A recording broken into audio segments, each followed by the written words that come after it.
Good morning, good afternoon, good evening, everybody. However you happen to be watching and or listening to this, I want to welcome you to the latest episode of the Gaming Circle podcast. The podcast where I haven't been doing this for a while, so I'm kind of out of practice, but I'm here. The voice is still hoarse. Forgive me. We'll talk about that. And I'm here with the great one, Mr. Everborn Saga. Welcome, sir. But I'm your host, Mr. K. Asante, TK Asante, and all the places that we communicate. And yeah, we back. Because it's been what, was it a week or 2 weeks? I don't even remember anymore. Time is a concept. Time is a construct. No longer it's no longer a concept I can keep straight because I've been flying, I've been traveling, we've been doing a lot of stuff. But anyway, we back. Mr. Everborn Saga, how you doing? You hear the humble brag, Mr. International over there. It ain't even like that, bro. Too much flying. Anyway, and by the way, I hate flying. I hate it with a passion, and the older I get, the more I hate it. So it's been a little. He has a nickname. We call him International K. Better than what the other mother effers call me these days. Anyway, so sir, what's new? And you and I feel like we haven't chatted in a minute, man. And Anime NYC was hot. Obviously with the Gamescom, we haven't really connected in a little bit. So let's start there, bro. How you been? A lot going on. We haven't done a show in like 2 weeks, right? Something like that. Yeah, indeed. Oh man. No, yes. A lot to catch up on. You know, but we're back. All right, so let's just get right into it. So you'll tell us all about Gamescom. Turn the volume up a little bit. Turn the volume up a little so we can hear you. Let's get some gains on them. Are we better? There you go.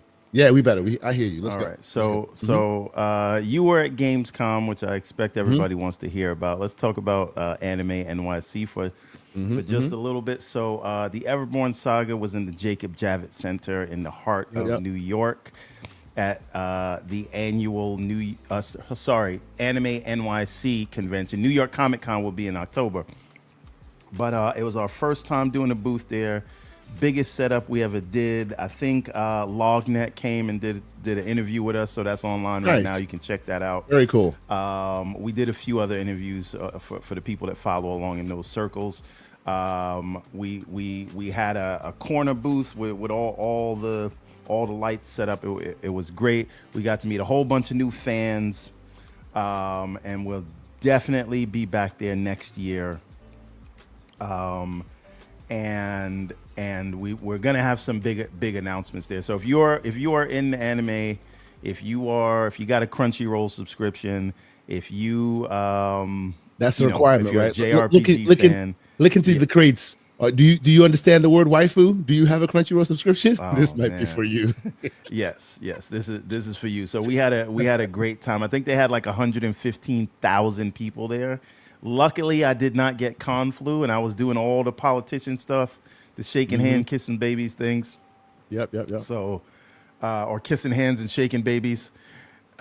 Yeah. But we got to show the wares off and the books, most importantly, to a whole new audience of people, and they seem to like it. One thing I noticed this year, and I wonder if it translates to gaming. I feel like even though there were a lot of people, like this convention had even more traffic than New York Comic Con, people were spending less. Now I've been doing the convention route for a while, and it's not really about like, oh, we're gonna make a lot of money there. As long as we make back what we spend to be there, it's fine, and we always do, right? But it's about marketing what we're doing, right? Yeah. But talking to the thousands of people that I've talked to, right? You can tell when somebody's interested versus they're just listening to the elevator pitch, right?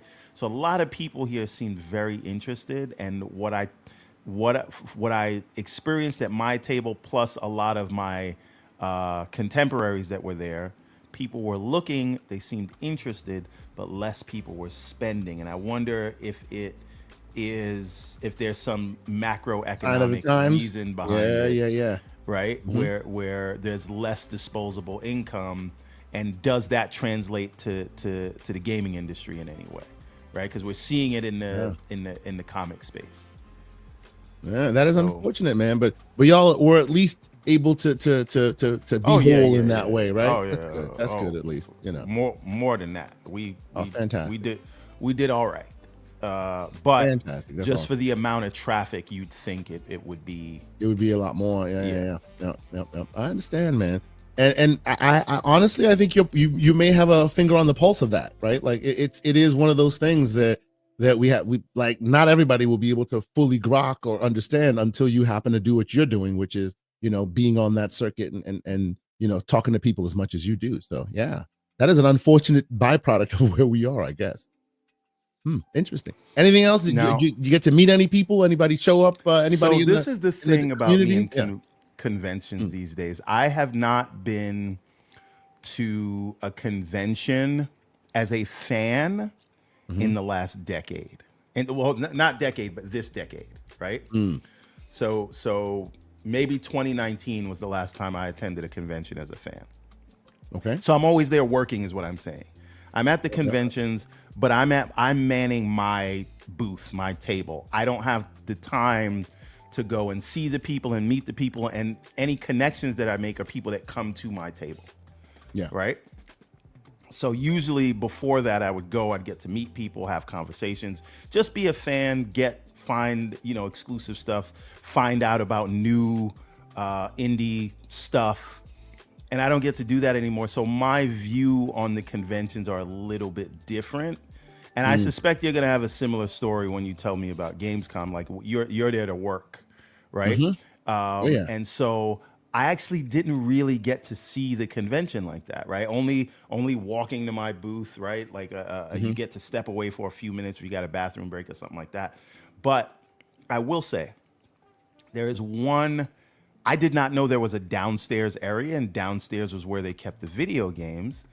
And Okay. I got to connect with the fine folks that are working on the Cyber Lynch game, which Ooh, very we nice. interviewed Very them nice. at Gate. Yeah. Sorry, PAX East. PAX East. Yeah. And so they've made progress. They've got a new build, which is super exciting. Excellent. Excellent. Yeah. I And they're loved New what I York saw of that based. game. So Yeah. it's great to catch up with them. We'll see. I might get to see them at New York Comic Con when we're there this year. So that Mm. was the one video game thing that was there. But Maybe we even get to connect with them here. I would love to have them yeah, on the show. We'll start talking with them in the background again. But yeah, man, that's cool. yeah, That's really cool. I love that you got to see I them. Yeah. you know what? Let me see if I can find a link for you because Okay. I wanted you to do some B-roll while we talk. Yeah, absolutely. Yeah, no worries, no worries. Like so how big is the gaming aspect of this? I know the anime NYC is pretty big. Yeah. It's not huge because it's more Okay. about the anime and manga, right? Sure. Yeah. So it's not, you know, but Mhm. it's there and it's But it's for enough indies that and you get folks are you get coming. Yeah, yeah. That's what I yeah, find interesting. exactly. It's enough that folks are coming, you know. Yeah. That's cool. That a dev with such a great game, because I know folks out there may not be aware, but we showed it off a little bit. Cyberledge is great, man. The ideas on display are freaking awesome, and the fact that they were there is really cool. You know, yeah. All right. So So yeah, man. I got Mhm. a link for you here. I'll put it in Okay. In the the chat. private chat. You just throw that Yes, on sir. some B-roll. This is just so people can see what the booth look like. Okay, cool. Yeah, let's check it out here. And while we do that, you can regale us with all your Gamescom Man, coverage. Gamescom was wild this year. Okay, let's go here. There you go. Gamescom is like, as it tends to be. Gamescom was wild, but first and foremost, shout out to the Lognet in the building. I was chatting with them in the background. They said they already had an opportunity to chat with you. I didn't even get to see this video. This is awesome, bro. This is really cool. You know, they did a whole situation. That's awesome, man. I'll put it in the chat. If people have not seen it, it is in the chat right now. I suggest you go and you know, show these men some respect and some love, because they pulled up on the man and did a whole interview. That's great, man. That's awesome. That is very nice. Anyway, okay. So let's see. Gamescom. Gamescom is always such a trek. It's always such a thing. So for those who don't know, like, I have family that lives in Europe, so I use Gamescom as an excuse to go visit fam. So that's why it's easier for me to just pull the trigger and go, because even if if it's a little further distance, or maybe it might cost me a little bit, it's an excuse to go see family, right? So I've been able to do it 2 years in a row. I probably might not be able to do it next year, but we shall see. It is what it is. But you said that this year, you'll be back. I know, man. Hey, that camera's crazy. Anyway, so went to Gamescom. My trip for Gamescom was I go to the Netherlands, hang out with family for a little bit, and then from there I drive to Germany. And it sounds like kind of wild, but just think about it. It's like you fly to New York and then you drive to like Delaware. Well, Delaware is even longer. Like from the Netherlands, Germany is 3 hours. So like you car 3 hours drive you there, right? And it's not difficult. Rented a car, relatively cheap. The Autobahn sounds crazy, but if you translate the kilometers to miles per hour, it's not really that serious, except for the parts of the Autobahn where they go speed limit, what limit? And then you just, whoosh, it was a thing. Needless to say, got to Gamescom. First and foremost, I need to thank and I need to give a huge shout out. Can I just say about the Autobahn? People always talk about this no speed limit thing. You got to have the right car for that, right? You can't be in one of those rentals that when an X5 drives past you, it's blowing you off the road. Bro, that is a true statement, sir. A true statement. If you are I'm speaking from experience. That's not equipped. Oh yeah. If you are in something that's not equipped, it'll feel like a tank just rolled by and your piece of paper just wafted in the breeze. When I was on the Autobahn, I was like, okay, today's the day I'm gonna die. Because this little rental, it doesn't matter if you're going at an acceptable speed. The other people going past you, the force of somebody driving at 120 miles an hour that drives past you, if you're driving something close to 60 or 88 miles an hour, is insane. Wild. If you're in one of these buggies. But continue. We were in a Fiat, right? No one has time for you, sir. No one has time for you or what you think you have as a vehicle. Nah, fam, it ain't going down, right? So it was a lot of fun. Getting there is not as difficult as it seems. It's not as crazy, It's just a lot of fun to be able to do that. And I would advocate that more folks on this side of the pond and more folks that could potentially go seek it out. Like, honestly, I genuinely think that it is the Gamescom that we should all be happy and like excited to be a part of, right? It's got so much going on. Let's see. While you were talking, you were telling about how many people showed up. Last year at Gamescom was 573,000 people. Oh, no. 535,000 people. This year is 573 and 57 rather. 557,000 people. 357,000 people. A whole, sea of humans. And forgive me, there's a lot of content floating around.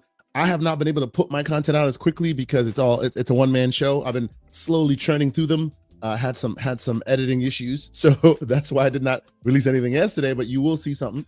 I was gonna say shout out to the great Aaron. You've seen him in here. The winner of our 2007 debate. He and I had what you would call like an impromptu like GCP blog cast, if you will. After Gamescom, we sat down at like a local. Somebody said, spot. when are you going to release the K Asante cut of your Gamescom coverage? I'm saying that it might happen at some point. It might happen at some point. So I was excited to share a lot of coverage and stuff. What ended up happening was obviously, not all of us are at that level. So, some of us have to contend with Gen Pop while others get private rooms, but I'm not salty. It is what it is. So I was able to get a hands-on on a lot of that, but I still need to I need to still clean up the footage and stuff like that. I'll even show you a little bit of stuff that I know some of the people want to see. So right now, I've been wanting to put this out. Check this out. No video. This is just me hands-on. Paris says, you salty. You're damn right I'm salty, sir. It was good seeing you, by the way. Yes. So this is some of the footage I captured. It was real cool. A lot of noise and stuff. So I gotta clean up some of the footage. But obviously I was able to get hands-on, and we're gonna get all of that. Oh, he said just say my name. Come on, fam. I'm not talking about you specifically, but if the shoe fits, wear it. Go ahead. But anyway, what does Everborn always say? If the shoes don't fit, Don't the fit. strays won't hit. It don't hit you. That's right. That's right. But no, it was real cool. It was real cool. It was cool catching up with Paris and Xbox Era and like just a lot of really kind people who just made the experience so much better. Like there's just so much to talk about, and there will be more time to have those discussions. As you see, got a chance to really like dig deep on, on the hardware. You understand? We're gonna have we're gonna do a deep dive on the UI. Oh yeah. And I would just oh yeah, no doubt. No doubt. Yeah. Now, did you follow my instructions and steal one for me? Steal. Now, had I done that, I would not be able to acknowledge it on open air. But definitely, I did not do that, sir. That did not happen. Okay. That did not go down. Unfortunately, we'll talk offline about that.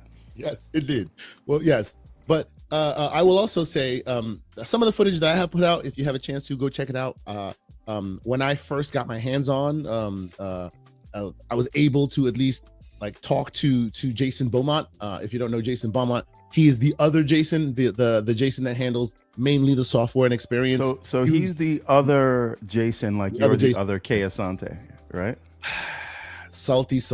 You gotta do me like that, right? You gotta do me like that. But yes, needless to say, I was able to have a great chat with him. I actually sent him the video of us chatting, and he was rather happy that the video turned out pretty well. A cheap plug, if you haven't checked it out, please do. It was real cool having getting to chat with him about basically promote this video software a little experience. Bit more, man. Yeah, you should have done some retweets, but I apologize. We're getting better at this thing as we go. You know what I'm saying? And there was a lot of guerrilla filmmaking that happened to make this happen. This is why you actually don't see the hardware we're discussing. There is a shot where you do see the hardware, but it didn't work out. So when you had the dynamic duo at PAX East, you had the. You see, this is why, and this is why I'm advocating that the dynamic duo need to be in the spot, bro. Because when the dynamic duo is in the house, I was at the convention with the weeaboos. What do you want me to do? It is what it is. There will be next time. But yes, you got it. Folks, if you haven't checked this out, please go ahead and do so. A lot of interesting talk. We talked a little bit about MPUs and this, that, and the third, real interesting stuff that, I would be asking. So, some folks noted that I asked some interesting questions that maybe others have not asked. So please check out the video, show us some love. Maybe we can get Jason back on here properly and have a proper discussion about it. I would love that. Right. But he was very very generous with his time. He was a very cool dude. So yeah, I got a chance to talk to him. As I said, I got a chance to be hands-on with the hardware. This is the Series S. I call it the S. I know it's not the S. It's the Ally and the Ally X. But this is the white one. I ain't trying to call it the white one all the time. So this is the S. And the other one is the X because it is the X, right? Spent a lot of time on this hardware specifically, just trying to really like get a feel for it. And for me, this one outshined all the other. Talk about that. Well, I don't know if you want to talk about it now, but we definitely have to get into. You had a controversial take because everybody, and I noticed this, right? Everyone in the discourse when referring to these things, and I'm not just talking about the usual like trolls. I'm talking about journalists and everybody. People pretend that this one doesn't exist, right? When they refer to the Xbox Ally, they tell you $900 and they don't know why. Right. And they pretend that you don't have an entry price that is going to be, $500-600. Right. The great Rod is being very messy in our chat right now. But OK, I'll allow it. Hey, you never go back, do you? You never go back. But the entry price is where we should speak of this thing. Right. Now, Paris says this isn't true. Talk to us, Paris. Now, Paris says it isn't true, and he says the Ally will be a bigger seller. No. That is 100%. But I agree with credit, that because the criticism you're making, to his credit, he has been on my page since day one. We saw the thing. We deliberated in the background a little bit. He and I have been one on this since jump. So at least from his perspective. He's been speaking the gospel since he and listen, I can do the receipts of the respected journalists that just say when they talk about this thing, they just say $900, right? And that's not. I think it should be talked about in terms of the base price. Just because the $900 one is the one that maybe you or you want the cheaper one, but we should talk about this thing in terms of the entry price. And I agree. Especially considering that for me, the entry price one is far more interesting for me. And I explained it a little bit online. We can get into that right now. You know what, Pixel, you're right. Man, it comes the hammer. My bad. Oh boy. All right. We're gonna do this early today. We missed y'all. Clearly, y'all missed us. We're gonna do this. Okay. So all I'm saying is the white one exists, and as Paris says, it will be you know, well, that's the other thing. There's a reason they last minute decided to announce the price. Yeah, I mean that's a, you know, that which will be great, right? And again, you may not, the Steam Deck is not the most powerful handheld out there, but it is the one to beat. So you don't really have to do this arms race versus a good enough experience for people. Yeah. So honestly, for me, the reason why I think this one is the better of the two is that I feel like it's the best balance of price to performance. Like, and when I say balance, I mean in all things. It is the lightest, which, funny enough, people see as a selling point. I was talking to Aaron, like, and truth be told, like, I know when I make this comparison, MJ's in the chat, he's gonna come for me. Lots of people gonna come for me. I get it, but if you are selling to consumers who have a perceived idea of what this thing is, they compare it to the GOAT, which they know in the market. What's the GOAT in the market? The Switch. That's the GOAT in the market. Even though to me it's an apples to oranges comparison, because this is like a proper computing platform versus a game console, it's still in the hands to the consumer. It's like for like, because hey, I play games here, I play games there. What's the difference, right? That's how it seems to the consumer. And to me, the reason why this one is so interesting compared to the others is this is the closest to feel, comfort, style, and even price of the game console, while still giving you full computing platform, like full computing platform. It's super light, it's easy, it's one of those throw it in the bag type situations. And it's, if all things go well, and I'm putting it out here, this is the digital receipts. I want it to be this. I want it to be like max $550. Ideal price $499. If it's ideally $499 and this is the price point and this is the hardware you're getting, it is such a like an enticing offer. It's really good. Obviously you see me, my shitty driving skills as we do. There was a lot of stuff going on. Day, sir. Oh yes, that's my one for the day. Forgive me. A lot of stuff going on. But needless to say, the reason why I think this is so exciting is because, like, for example, this is rated at 720p, right? That's what it's rated at. But if you watch the video with Jason Beaumont and myself, you'll hear him say, or they say rather, that it's rated that way because that's what they know the perceived specs of it will be, of where the actual sweet spot of the hardware is. But that does not mean you just leave it as is and just move on. You can, tweak in the background, you can change resolutions, you can make your own decisions and get it to hit 60. I did exactly that here with Forza Horizon, where it starts predetermined 720p. And by the way, that's another really cool thing for console gamers. It starts pre-profiled 720p, certain settings already set. The minute you hit play, you're hitting 60. It's buttery smooth. It's great. It feels good. It plays great. It's awesome, right? Then you go, for my eyes, I'm like, I'm used to a little bit more fidelity. I see that it's a little fuzzier because it's 720p. The display itself is still rated for 1080p. It is a 1080p display. So you can go in the background and change the resolution. I change the resolution and it goes from 60 down to like 57. I'm like, okay, that's not bad. Still playing, right? Change some of the mix settings to all medium. I do that. Now it goes from 57 to about 50. Still good. I'm playing. And then I'm like, okay, you know what? I'm gonna put everything for a medium high mix, keep it at 1080p, which is ideally where the X would go, right? That's the pre-profile that would start there. You start that, this one's about 48, 47-ish frames per second as you're playing Forza Horizon. Now again, Forza Horizon, very, very well optimized game, so they know what they're doing when they're showing that one off. But 47, 48 frames per second, that is well within VRR range. You are still having an excellent experience and you're playing basically the competitor to a Switch. It is the sweetest spot that you can find. Now, obviously, the X can do everything this can do, but the price point is considered, it is higher. Let's just be clear. It will be higher, right?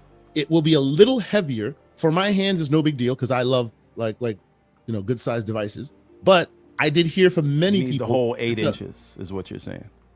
Big pause. Anyway, like I heard from many folks that the lightness of it is a selling point. That one is super light as compared to the X, right? And it feels most like a Switch, which will work for a lot of people because that's the mental the mental comparison point that people make, right? So for me, this one's the sweet spot. This one's the one you want to hit. Yeah. Let me ask you. There's a few things I got to ask about it. Please, yeah. Now, we're all familiar with the Xbox app, which is PC app, which is what this is. It's just running in a full screen experience. And by the way, this is what you're seeing, right? That's the app running in the full screen. Right? Yeah. It being full screen, meaning you don't have the desktop elements behind There's it. no desktop behind it. You don't have the minimize and all that stuff there. It's just there. How does that feel to use in a controller first setting?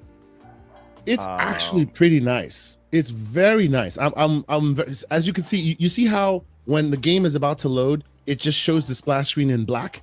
Usually when the game is about to load, it'll show you the splash screen behind the desktop, right? Yeah, right. This is one of those things where like only Microsoft can do it in such a seamless way that it still stays quality, because I've seen it done, shell removal and all of that. It's never as clean as this. They can run a Windows app. It's for all intents and purposes a Windows app, and there's no desktop behind it because it's giving it what it needs from a desktop perspective without actually giving it all of the desktop paradigm. It's a really good UI UX, example. And this is what the reason I asked this question, because I can I love big picture mode on PC. That's what I have running in the 4090 in the bedroom. Yeah. Everybody should have a 4090 in the bedroom. But man, okay, it is not as seamless as a Steam Deck running Steam OS, where there's no desktop behind it, right? It's still running on top of all of that desktop stuff, right? Yep. So, is it a deal breaker? No. Do I have to take up a mouse and keyboard? I haven't touched the mouse and keyboard in over 6 months. Just with and again, there's just some shout out to the Fox. Now, question: Have you had to deal with any of these? No. That's what I mean. I'm at all. Well over 6 months. Not since you're just using the Fox controller emulator. Yes. Yeah. There's a software that you can install. It'll run when your PC starts. It'll read your controller, and then you can automatically switch to desktop and game mode. And when you're in desktop mode, you can use your joystick as a mouse. Basically, what you're describing is what every handheld they have to do that on their own. But emulator, right? You press a button, and then the one of the thumbsticks turns into a mouse. So you're doing that with software, right? But so the OEMs are doing that, but there's software that you can add to your desktop PC if you're doing that will let you do that as well. Yes. So and it's free software. It's nothing. The Fox has a great video on it. So the point is, that's what I'm doing, and I haven't had I haven't had to bring out a mouse and keyboard since then. It's a completely workable experience, but there's still seams. And so I'm interested in what the Xbox PC app is like in that full screen experience with the new multitasker, right? The app switcher and things like that. Yeah. And honestly, how would you compare it to running a Steam Deck?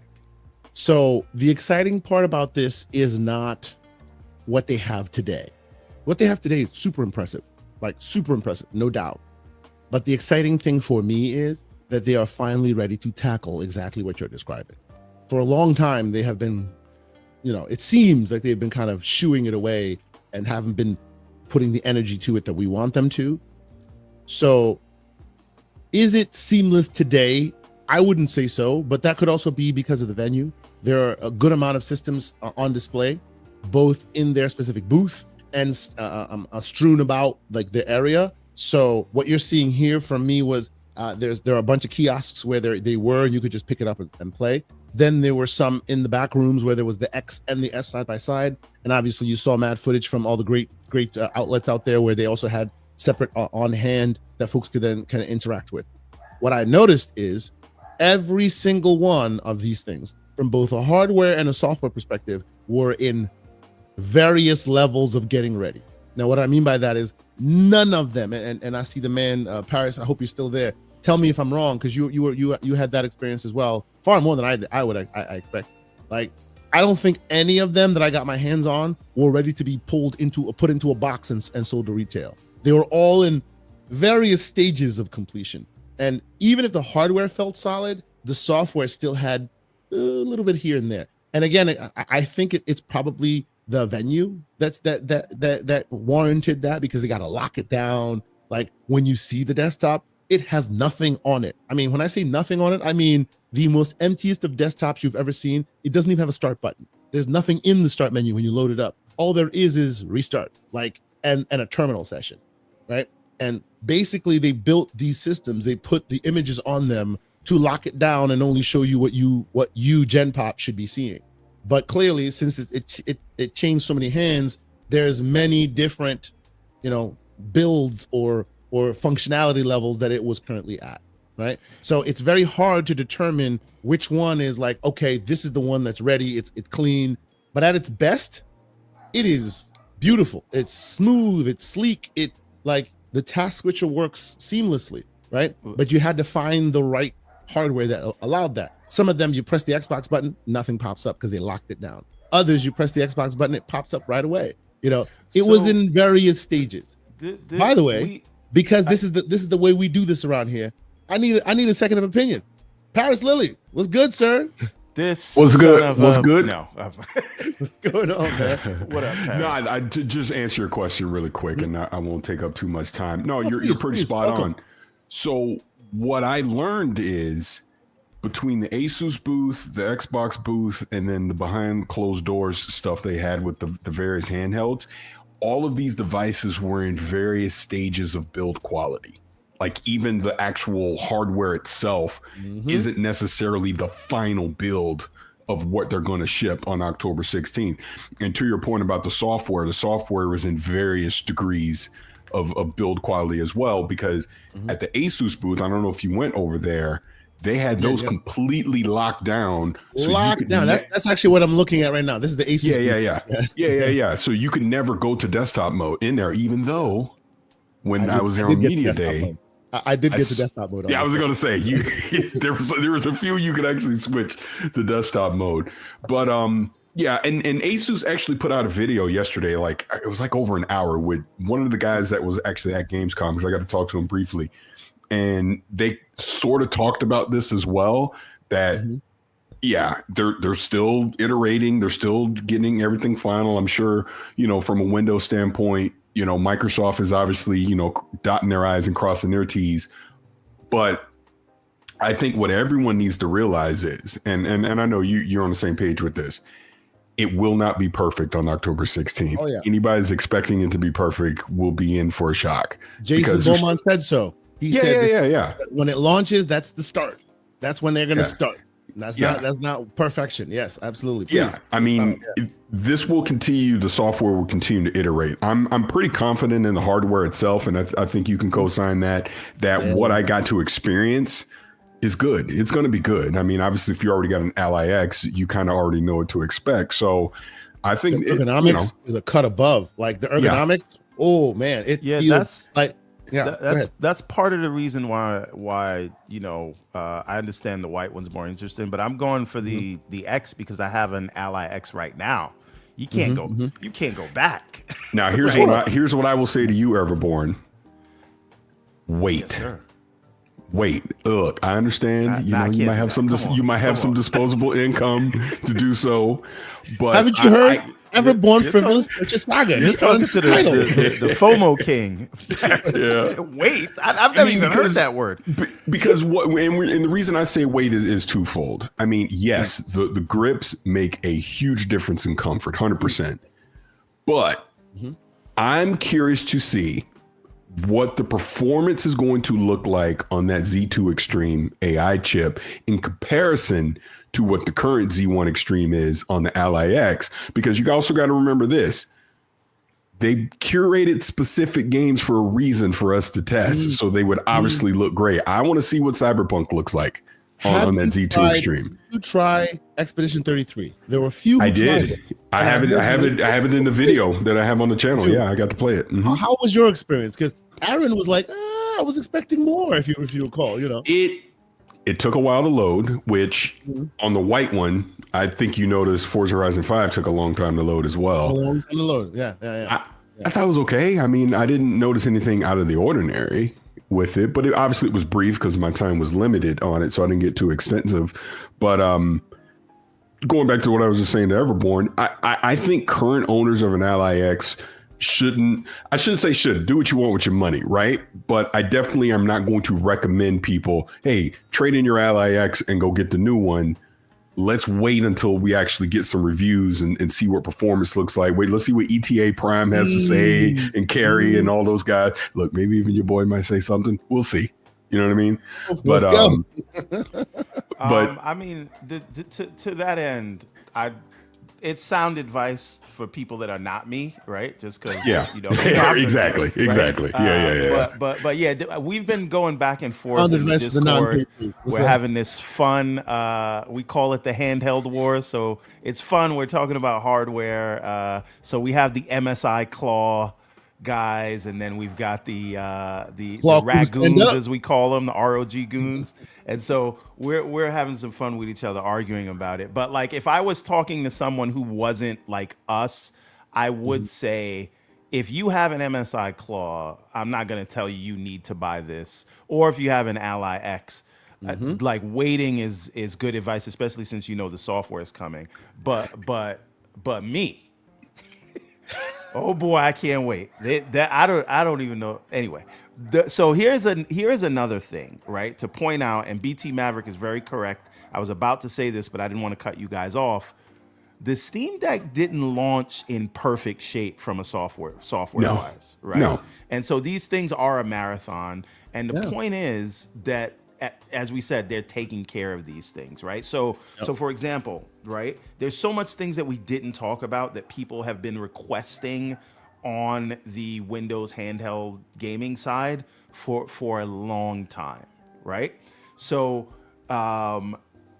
for example, the shader delivery that they're talking about, right? Shader cache compilation, The badging on should run well, will run well is more robust than what you have on the Steam side, right? Well, I will actually say that's been really good for a long time. No one's been paying attention.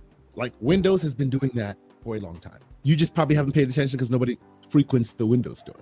But the games that are there always tell you won't run well on your hardware. It has been dodoing that for long. The DirectX guys say they're trying to expand that out to other stores. With plugins. Digital Foundry did like a 16-minute video talking about this could solve shader compilation stutter in general if awesome. the PC development community interacted. So it doesn't have to be limited to their store. Got to meet him at Gamescom. Really nice dude. So there's that. So to me, the pain points have been Windows gets in the way too much. The pain points have been shaders and how they're compiled versus the way they happen on Steam Deck. The pain point was, why are we running all these background processes? And now they're shutting those things down and addressing those things. So it's not 100%, but the fact that they're doing it, I believe, deserves praise. This is why I'm excited about it. Yeah, and you should. I mean, I don't think you mentioned it already, Kay, but let's just go ahead and name drop it. We got to have extensive conversations with Jason Ronald, and the one thing that he conveyed, which isn't a shock, everything that we're talking about, they've already been talking about internally. So this is nothing new internally. Thank you, Paris. Real quick, do you know how many times y'all have heard me here talking about, I know I'm an edge case, but how many handhelds do I have and I can't connect this to that?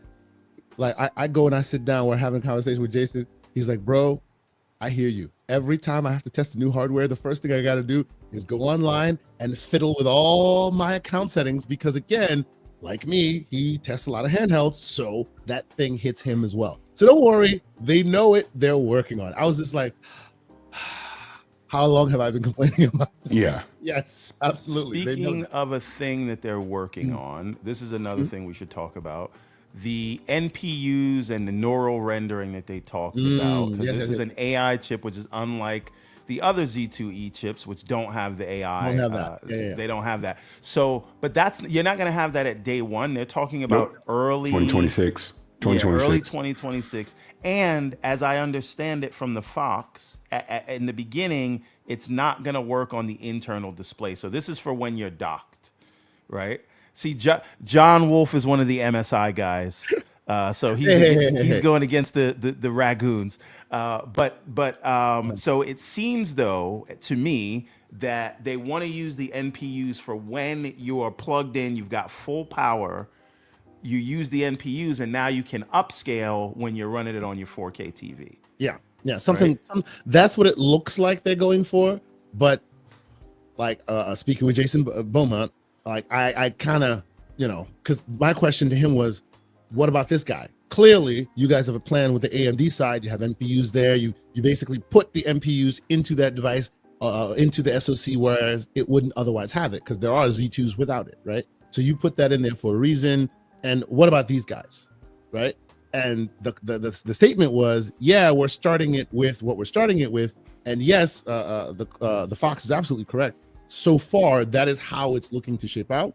But there is a world where if you have it, they will use it. And if you don't, they will find other ways around it. That's the beginning of this conversation, right? They don't have a plan for it like writ large. They have an idea based on my conversation with them. They have an idea of what they want as their tools, as their toolkit to be these handheld devices. And it can come from anyone, right? Right now it's ASUS. It can come from MSI. It can come, as long as you adhere to these certain requirements. When this software drops on your device, it now becomes like more capable to use all those features. So yes, today it may be a little bit haphazard. Today it may not necessarily have everything together in using of the NPUs and the like. But again, if you can slow down with the FOMO and all that, eventually you too will get to the promised land. Just but not on day one. Now, the FOMO, other thing man, is FOMO. the other thing is there is a setting, and I don't know if you guys got to this within Windows to select your startup app. Now, I presume it says you want Xbox to be your startup app, right? But I'm wondering if you get to a point where you can say, hey, I want this thing to start in Steam in the full screen experience. Right? Is we know they're yes, but library. Oh, go ahead. Yes, you can do that because you can do it in Armory Crate. But now desktop is loading in the background, it's taking up more resources, etc. So only if you select Xbox, then the desktop. Only the Xbox full. Listen, it's a mouthful. Only the Xbox full screen experience will allow you to dedicate resources to that, turn off desktop mode, all those things. If you were to default it to load up with Steam or the Epic Store or whatever, you're now back to what you currently have right now on the LAX. I see. All right. Well, one up for the Xbox experience. Don't worry, that's a side conversation, Paris. Now, here is another thing. Performance-wise, right? Because I know there's been a lot of comparisons. Like ETA Prime has done some stuff with the Z2E, but I don't know that I really put a lot of weight into that because you shouldn't. Right, it's pre-release drivers. You're talking about it on devices that are not going to be optimized the way this one is. They're not 100% like for like. Right, and you're comparing it to something that still has all the full fat Windows running in the background. So I don't know that it's fair to compare. I can answer that one. Directly from the horse's mouth, and you just said it. Pre-release drivers, not final. So even the stuff that you're seeing, like what ETA Prime has done on some of the MSI stuff, they're still working with AMD to finalize these drivers to get the most performance out. So the expectation is obviously by October 16th, you're going to have final drivers ready to go. That's again why I'm very curious to see what is the true performance of that Z2 Extreme in comparison to the Z1 Extreme, because we're currently not seeing it even on devices that are on the market today. So You, I will. you hear that, I know. MSI guys? I know. October 16th I know what is Everborn D-Day. Saga is doing. I know what Everborn Saga is doing. But let's get rid of the cap for a moment and let's speak the truth here. The reason Truth to why power. those are the reason why some of us who think we're in the know chose this is because this through software has done something that none of them have ever been able to accomplish. They went from the bottom of the heap to the top in only software. I don't think even like Intel's never been able to do it. AMD has never been able to do it. The best they do is incremental performance updates and stability. This dude went 30% from the bottom of the barrel to the king in 2 software driver updates. So it's not to say that MSI is now all of a sudden magically the most amazing thing. I compared this device to the 1080 Ti. For those who know, the 1080 Ti was one of the best graphics cards ever built. So much so that Nvidia even says, nah, fam, we ain't never doing that one again. This is lightning in a bottle. It's never happening again. So buy one now, because I bet you when the dust settles, it will still crush. Okay, I have to correct you. You said was, still is. Thank you. There you go. I'm just saying, I'm not saying that this is MSI beating Asus or any. No, I'm saying this is Intel doing something that none of them, AMD or Intel or Nvidia, have ever been able to do, which is go from behind the pack and then beat everyone through software. That has never happened. And I don't think that'll ever happen again. So if you are in the market for one, get this one, because it probably won't ever happen again. That's why I bought one. But to be clear, if I didn't have this guy, if I say had an Ally, right, I would probably be very much looking at the Ally X and the new variants, because even if it's not like the most performant in the entire world or whatever, what they're giving you is really great. I hear a lot of people going back and forth about, well, they're giving you the same thing at the same price and they're not innovating or whatever. I think that's ridiculous, because we live in a world where people replace their phones with new versions of the same phone for the same price year on year. And the plus selling point of that is you get more performance, more at the same price, which is, hey, that's amazing. Right? In that same paradigm, I changed my the iPhone every year. I don't know Z1, if I appreciate that, sir. it's still true though. In that same paradigm, the Z1 exists today. The Ally X Z1 exists today at the price point it is. And we're presumption that the new one will be at the same price point. If that is the case and people are like, oh, it's not the same, that is very weird. You're getting clearly more performance. You're getting clearly better ergonomics.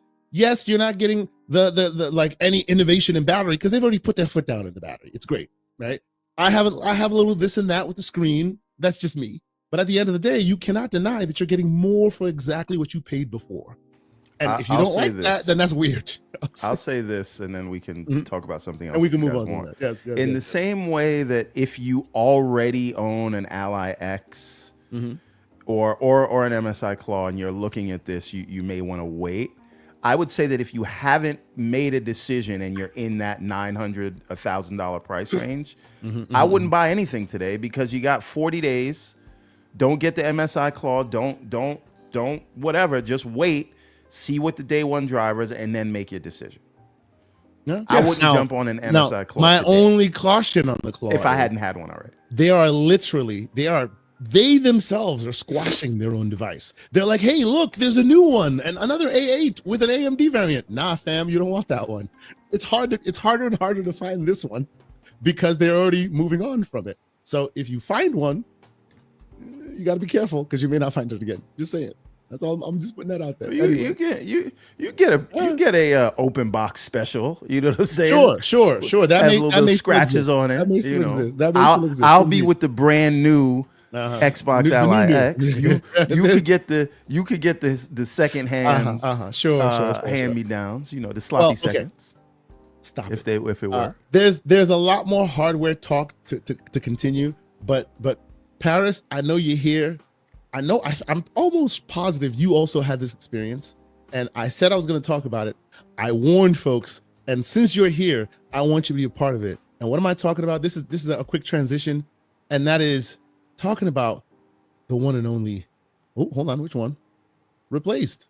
There it is. This is acting up. There it is. It took a while. Replaced. You've played this, right? The demo? I may have, yes.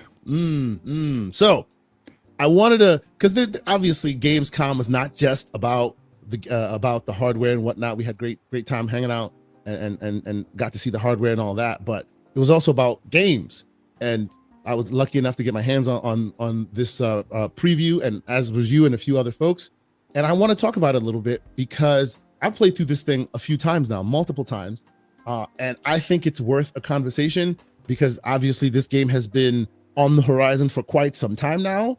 And here we are looking at it pretty much coming soon. It's been, I guess you could say, delayed again until spring 2026. Yeah, it's delayed again.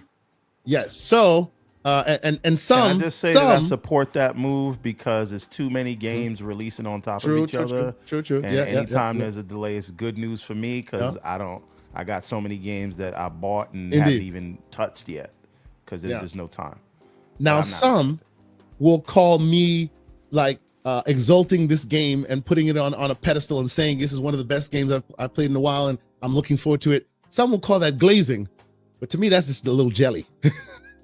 So you continue to be jelly. Paris Lily, what do you think of this game, sir? Oh, it's going to be phenomenal. I mean, yeah, it's delayed again. I'm at the point now, take all the time you need to make sure that you're getting it right, but just the 2.5D level design in this, kind of the mini discovery that you'll have along with the combat and, kind of mini platforming stuff is really good. I really like this. I see a lot of uniqueness and potential in this by blending all that stuff together. So hey, spring 2026, let's do it. I'm so down. So another reason I wanted to bring this up because like I see a lot of influences in this thing. I see movie references in here. Obviously, you can kind of see where the game influences come from. I was talking to the great Infinite Umbra. He's in the chat. Shot salute to you, good sir. He was also referencing some of the video game influences, Blade Runner and the like. A few other games that you can remember from the games of yore that definitely see their lineage in here. The music, the needle drops is very 80s kind of influence. It's very much coming from a developer who remembers that time as we do. Shout out to Umbra. He's saying out of this world, flashback, a lot of that as well. Like what did you see, Paris, as far as influences? So I can keep going. This game seems to like really take its inspirations from popular fare of 80s and 90s and things. Yeah, I mean, I guess I never thought of specifics. Clearly cyberpunk. I mean, that just goes without saying. I definitely see some Blade Runner in this. I also see, oh my God, why am I blanking on the name now from the 70s? Logan's Run. Logan's in Run. This as well. Yes. Stuff like that. So, but yeah, I just love the aesthetic, the art behind this. It really speaks to me. Yeah. We were lucky enough to get the AAA, as I like to call it. Yes, sir. We got a chance to speak with the dev a bit about this and get his ideas as to why he made the choices he's made.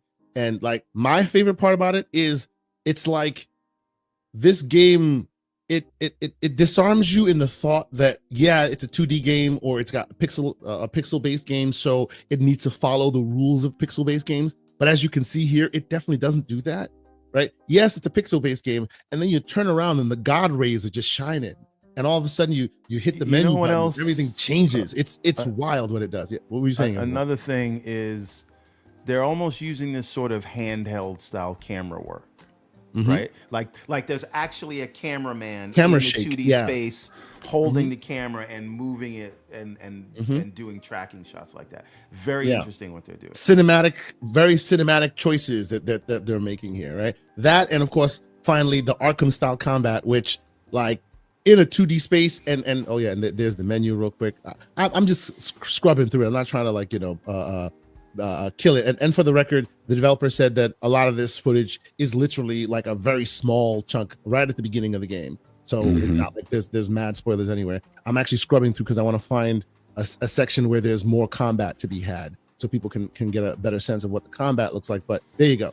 So very much Arkham style combat in a 2D plane, except when you're fighting, it's like and let me maybe move my let's move the folks so you can actually see the side of it. When you're fighting, you're earning bullets, and when you get to a certain place, you now have the ability to use your bullets because they don't just run. Like you're building up stamina to get the bullet, and then that can be the takedown if you so choose, or you can use that to build up all the bullets and then turn it to another guy and then one shot them. Right, so it's got some dynamism in its combat as well. Like I'm not gonna drain it, but I just wanted to put that out there. We got a chance to play some games. I will be talking about more games, but this is definitely on my list. I love what I'm seeing so far, and yeah, it's coming out in spring. As I hear it, 6 to 8 hours, so it's more quality than quantity. You know, it'll be a small contained experience, but if it hits, man, I hope to see more in this kind of lineage. But that's that, man. Everborn Saga. This is what do you on think, sir? Game Pass, but I'm buying it. Hey, now I would say, if you think about it, this has been on Game Pass. This has been coming from Game Pass for a while now, right? So, hey, any by now, I would imagine that the bag might not be so heavy. They've been working on this for a minute, so we shall see. Look, I hope it hits. I just have a slight variation to the thing you hear online, which is support the indie devs. So yes, I this is one I'm happy to support. Absolutely. So, if nothing else, we will say put this on your list. We got a chance to play a little bit of it. There's other games that I want to talk about that we got a chance to. I got a chance to go hands on at Gamescom. Yes, you go for it. Yes, what you got? All right, now Paris. I don't know what your schedule is looking like these days, but there's 2 games that have gotten Everborn's time these past weeks, and that is Ninja Gaiden Ragebound, and now I have made the mistake of starting Shinobi before I finish Ninja Gaiden. So are you telling me, sir, that I was right 2 shows ago when I told you not to do that? No, well, yeah, you were, but you also tried to get me to play the demo, and I told you absolutely not, because I already knew what was going to happen, right? So, Paris, have you gotten to play either of these games yet? I started Shinobi, but I am nowhere far enough in to give an educated opinion just yet. Other than it's freaking dope. I mean, exactly. That's you can tell that from as soon as you hit the start button. Did you? I knew it was gonna be something special. Like it was voice acted, like in the beginning. Yeah. Right? But did you try Ragebound? I have not. I have it, and I have not. I'll play it on the plane. Didn't play it. Yeah. I was on not this past week, but the week before. We were on vacation, and I said the same thing. We went to the Bahamas or whatever. I'm like, I'm gonna beat look this at while you, we're boy, on Mr. vacation. Disposable Income You see himself. what I'm saying? He talks about me dropping. He's like, and then you talking about me like I'm a weight on the Xbox Ally X. Man, listen, no. Frivolous purchase saga. Keep it moving. Let's go. But by the way, the way inflation has hit the Bahamas is crazy. The last time I was there was over a decade ago. I went back. I'm over here crying at every meal. But anyway, no, because you know this, right? It was very easy to travel when you're a young single man, right? Oh yeah. But you don't travel with family, when you're going with family and everything is times 3 or 4. No. It is wild. Yeah. But anyway, your boy went to Germany. I'm talking about. It is what it is. I'm talking about worse than Disney prices. But anyway, so the Ragebound is great, and it's made by the people, the Blasphemous devs, Team Kitchen, Team Kitchen. I think that's the name of it. So it is a great game. It is a love letter to the old SNES games. It's done in arcade style. It's not a Metroidvania.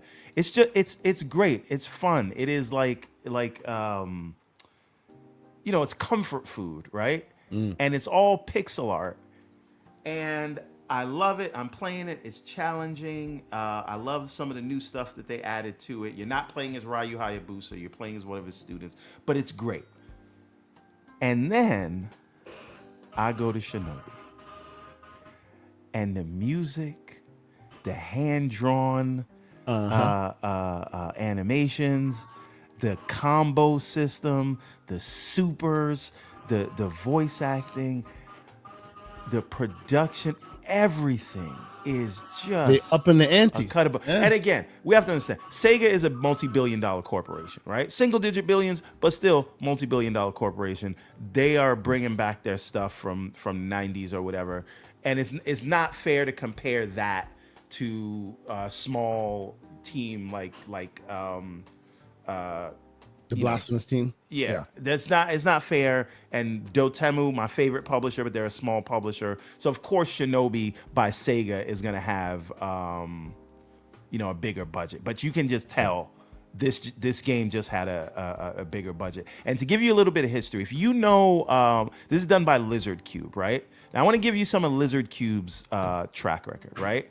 They first came out with a Sega remake for Wonder Boy Dragon Oh yeah. right? Yeah. I remember that. Yep. Now, this was fantastic. The one that you if could hit the remember. select button and it would, Yes, it and would go switch back to- and forth for yes. graphics. Yes. Yes. I call it And so- the Master Chief Collection treatment. Yes. Yes. So this was fantastic. I think that came out in like 2017 or 20, maybe before that. It probably was 2017, 2018, right? But then from there, they made Streets of Rage 4. Right? So I want you to think about the pedigree of these people. And if you haven't played Wonder Boy's Dragon's Trap, you need to correct that post haste. So now in their third Sega reimagining, you get Shinobi. Right? And it is every bit as visually pleasing as Wonder Boy and Streets of Rage 4. It brings back Shinobi in the way that you remember it, even though it's 1,000 times better. The fighting in it is like you're playing a fighting game, the combo system. There's so many things you can do in terms of super moves, executions. I don't even have all the power-ups because just like Paris, I just started this thing last night. So I'm talking about playing this thing for maybe an hour versus I got like 10 or 12 hours in Ragebound. So I have more experience in that. But just playing this for the little while that I did last night, it is a cut above. I still recommend people try both. But if you... Maybe try Ragebound first. Yeah, so it doesn't, do it doesn't- it Ragebound doesn't first, sour or you're you. going to do Shinobi. Give it some time before you Yes, jump don't into do it like for Ragebound. like because it'll ruin it for you. For Yes. sure. Because, Yes. and again, I know I'm not supposed to compare them, but again, they're 2D platformers. They're both ninja games. Like they're both from the 90s, bringing these things back. Your brain and they're is going both to compare coming them. out one after another. They Yes, they within caused this 3 issue weeks on of each other. themselves. They caused I just this don't know. problem. It's you know what it's like. Superman comes out, Mm-hmm. everybody likes it, and then Fantastic Four, which also looks great, comes out 2 weeks later. Right? Yeah. Like you can't. You got to give things room to Room to breathe. Yep, I yep, just and I'm not saying anything bad about Ragebound. I recommend people get Ragebound, but this is something different, right? This is. Yeah. Like the I don't know if I want to say Ori yet because again it's a completely different kind of game, but I'm saying the level of production value is up there, right? Yeah. I can't, goddamn, I can't speak highly enough about this thing. I It's told so you the good. demo was so amazing.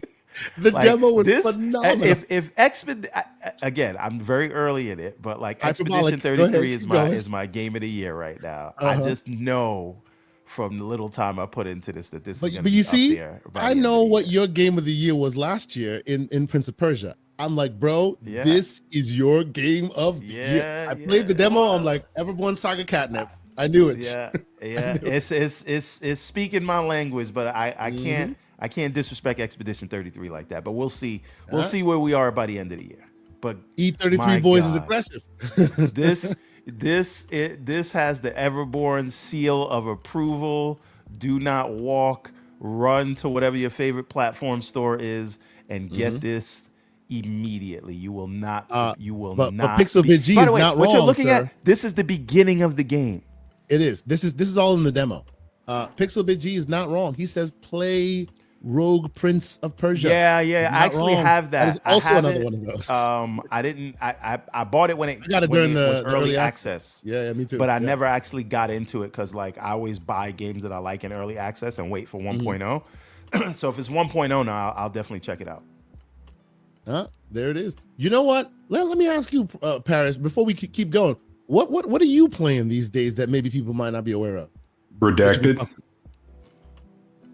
Redacted? Wait. Well, is Redacted a game or is Redacted saying you can't tell us? There is a game called Do you Redacted. mean that literally, or do you mean that? Something I can't tell you. Okay. So is this okay. Understood. Oh, Say I know. less. I know what he's playing. He's playing Returnal on Xbox. I get it. I understand. I understand. He can't say anything. There you go. Okay. He didn't say no. He did not say no. No, he did not say no. That'll be early 2026 when it gets announced at the Game Awards. You've heard it here first. Let me say this. Let me.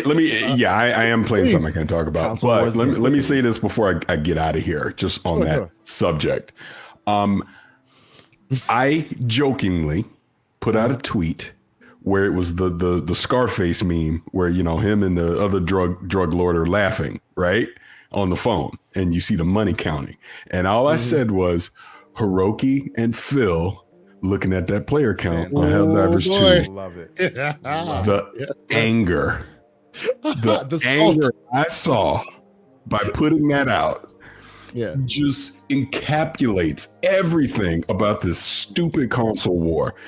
Why? Because I didn't say, oh, it's because of Xbox. I didn't say anything. All I said was looking at the player count. Because clearly it going on Xbox and you having the ODST war bond has reinvigorated people to go and play on PC, PlayStation, and Xbox. Yes. Why were people taking that personally? Like I slapped their mom or something? Well, because you said that, Paris. That's why. Because you said that. You know this. Let's have. You know what, Kate? Let's have this conversation on here because we had this conversation in Germany. You told me I needed to stop tweeting. And I said that's ridiculous. Stop feeding the beast. Stop it. No. You say the sky is green, the sky is blue, and they come for you. No matter what you say, they will come for you. Why is common sense and reasonable opinions? Why should I not have to? I'm not supposed to say those things. Because to your point, it doesn't matter what I say. People are going to be mad anyway, so I might as well say what I think. This is that Uncle Ben adage. With great power comes great responsibility. You have great power now in the space. I know, I'm wielding it responsibly. You know, because the point of that tweet that I put out, the Hiroki and Phil thing, just shows how ridiculous it is. That why would you be mad at more people playing a game? Go play it yourself. It ain't hurting you.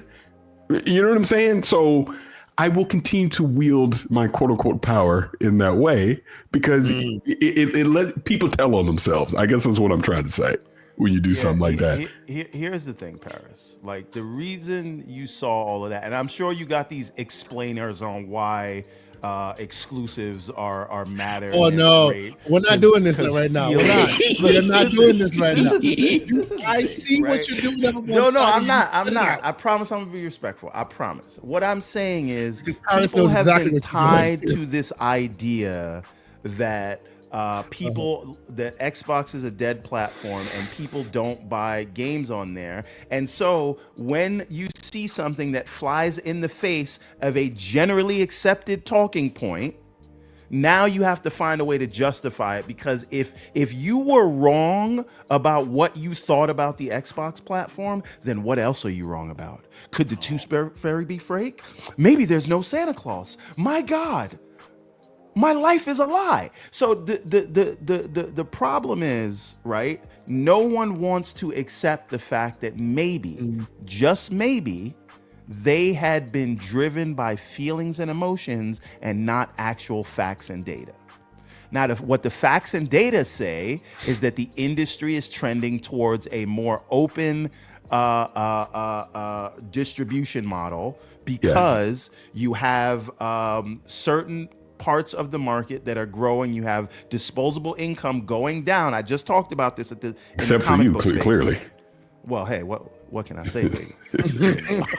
but the point is, welcome to the pocket watch rather hour. than acknowledge the macroeconomic forces that are at play, they're just gonna, this is my one, make shit up that makes them feel like they were right this whole time and we all just don't get it.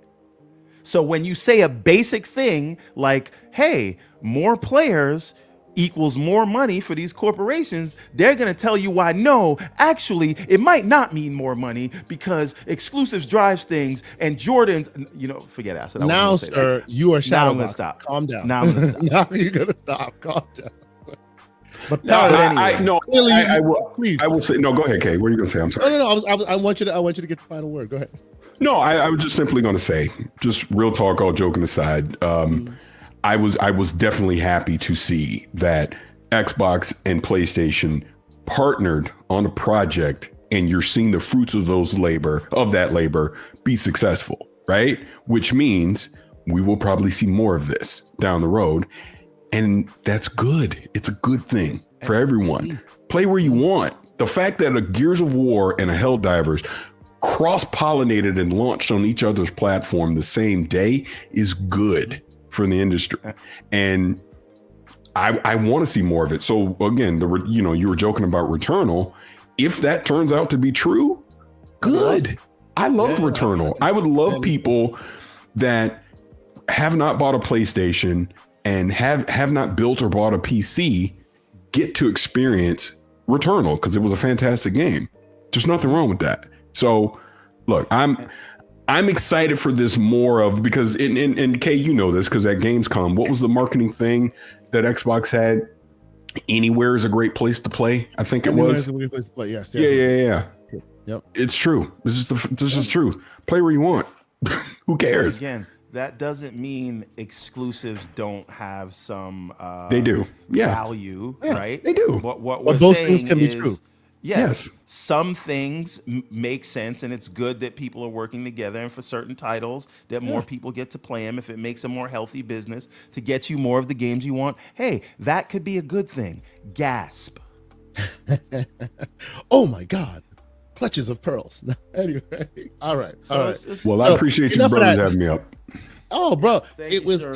once again. And you know what else It I is appreciate? always cool connecting with Paris Lilly. Greatest of greatest men. We always have a great time whenever we hang out. It was awesome hanging out with you, sir. One day, what I hopefully, appreciate- you get to see Saga in person as well. Who knows? Maybe. Yes. What I appreciate is that there was no Sonic slander today. So I salute you, sir. See, now, of And course, don't you know mess it's it not up. Don't mess it up. We're having a good day, Paris. Well, I will say, Everborn, I will be in the New York area on September 15th. Nice. Oh, Nice. If it is available to the public, maybe Everborn. Kind of isn't, Meet up. but we might talk behind the scenes.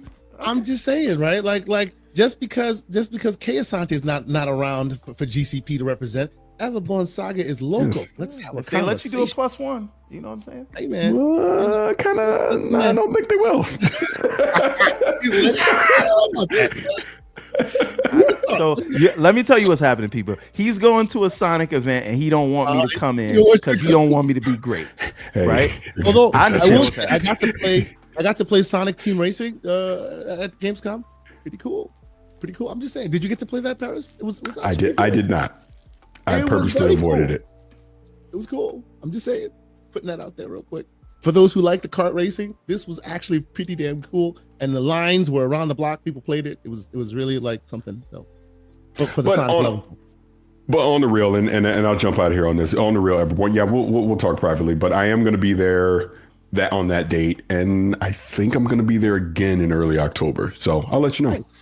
Very Sounds cool. good. Very Sounds cool. good. Sounds good. Y'all have a good Looking rest of forward the to show. what you're doing, man. Yeah, man. Yeah, Thank yeah. you so much for being here. As usual, check out his content. You don't need me to tell you that. The man's out there getting the work done. Appreciate you being here, bro. Thank you so I much. appreciate you having me. Y'all have a good rest of the show. All right, later. Later, sir.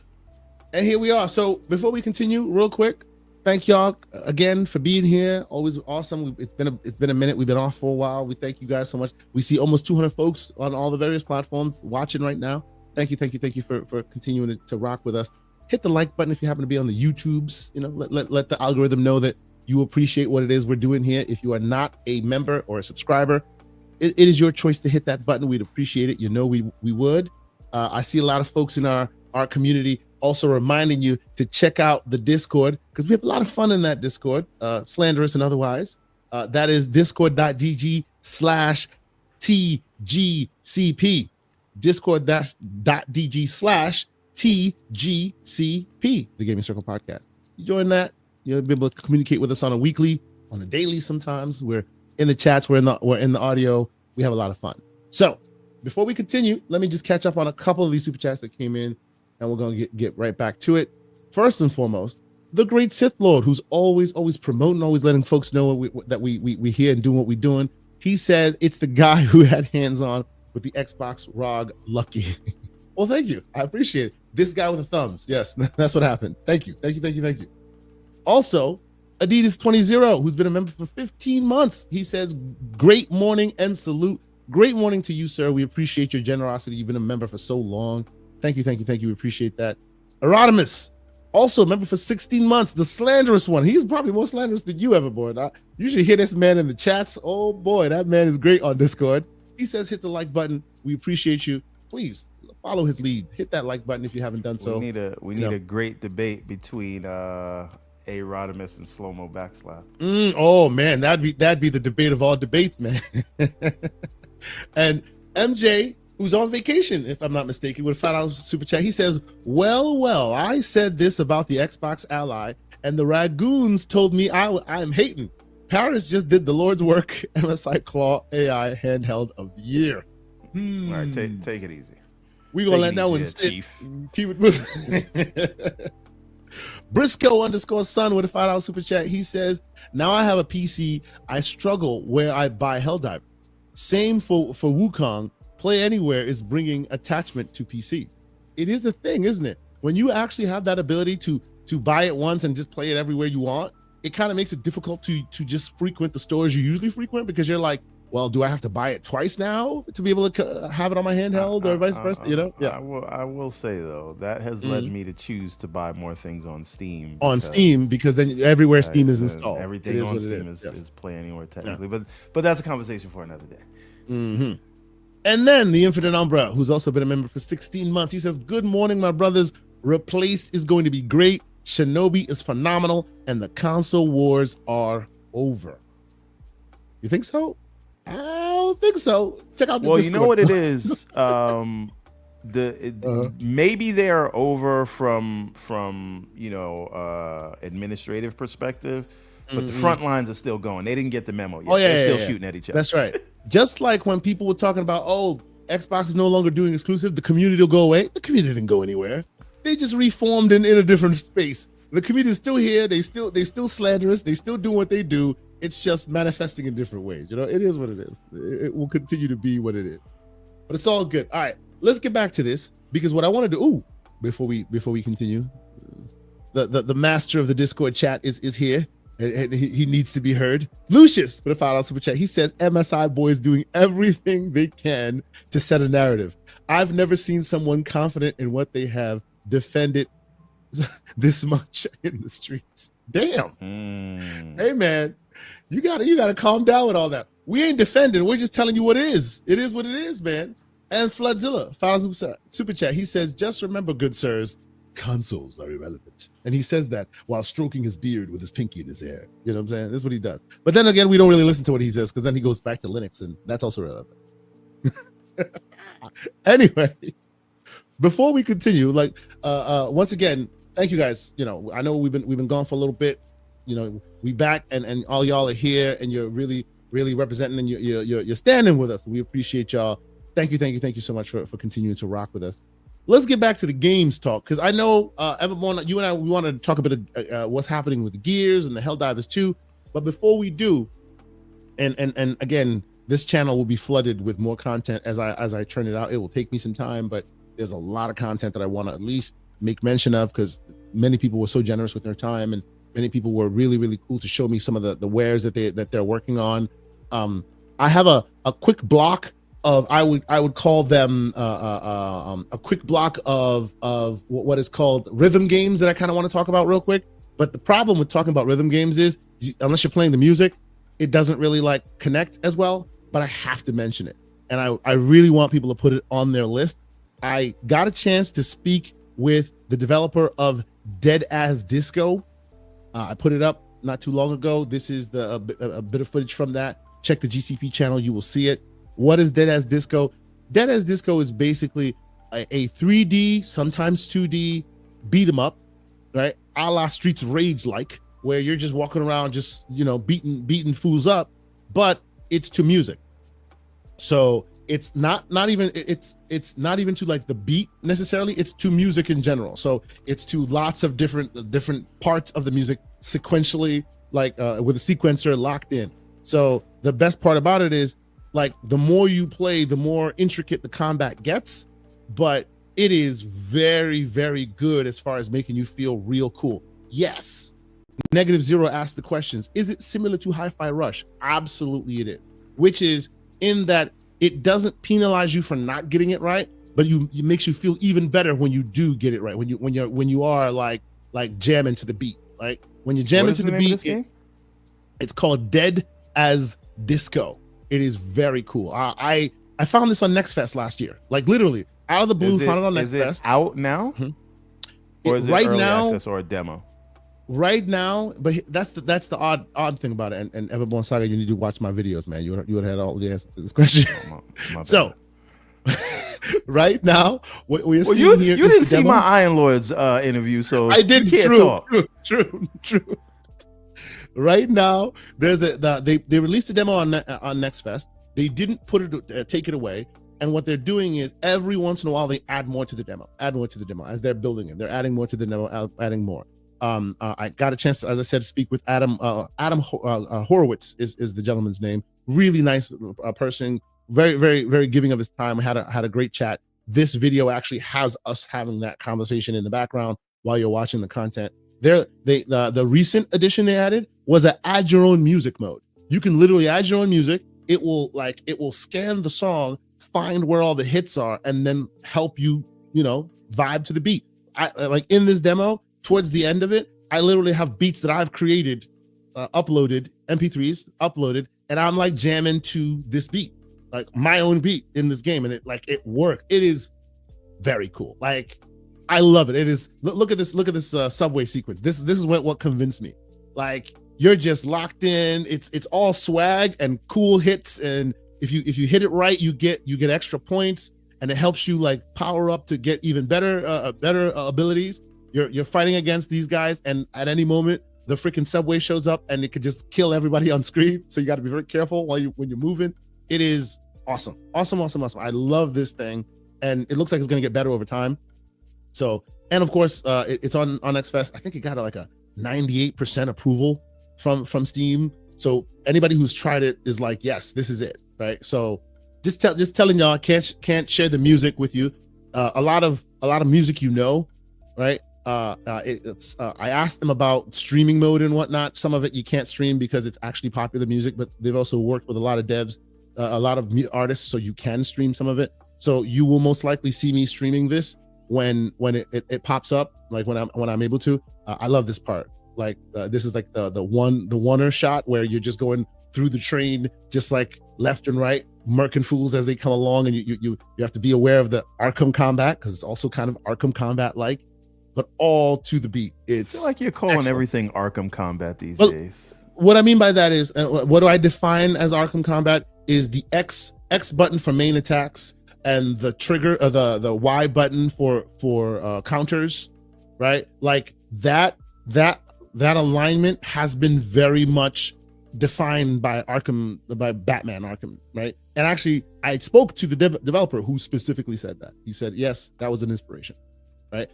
And all also, right, we went through a phase. I spoke with the Replace dev who also said exactly the same thing. Yes, Arkham Combat, Batman Arkham Combat was our inspiration. Even the Replace dev said beyond that, there are gadgets in the game that you'll see later that also do double functions, which is another recommendation that he pulled, another inspiration that he pulled from Batman. I just know we went through a phase where you were calling where everything everything was Elden Ring like. Yes. And then it was all Baldur's Gate like, and now we're well, but this in the arc of unfortunately, these guys, this is where the combat is drawing from, right? And it's working well. If you do one more Arkham, that'll be 3 for 3. If you do one more Arkham in this show, you're not gonna beat the allegations. That's all I'm saying. I'm just saying. These guys pulled this, and they're talking about it, and I think it elevates it because it's to music. They're doing add your own music. There's potential add your own stages. Right, the custom stages. They're talking about. Oh, I forgot Vampire Survivor. Like that, you had a phase with that too. Yes. Which also has a lot of games in it. It's genres, man. What, you haven't heard of genres? It is what it is.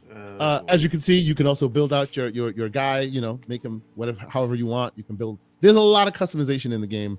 I thought it was really cool. I like, even now the demo itself like has a basically a universal mode and an infinite mode where you could just go in there and just infinitely play.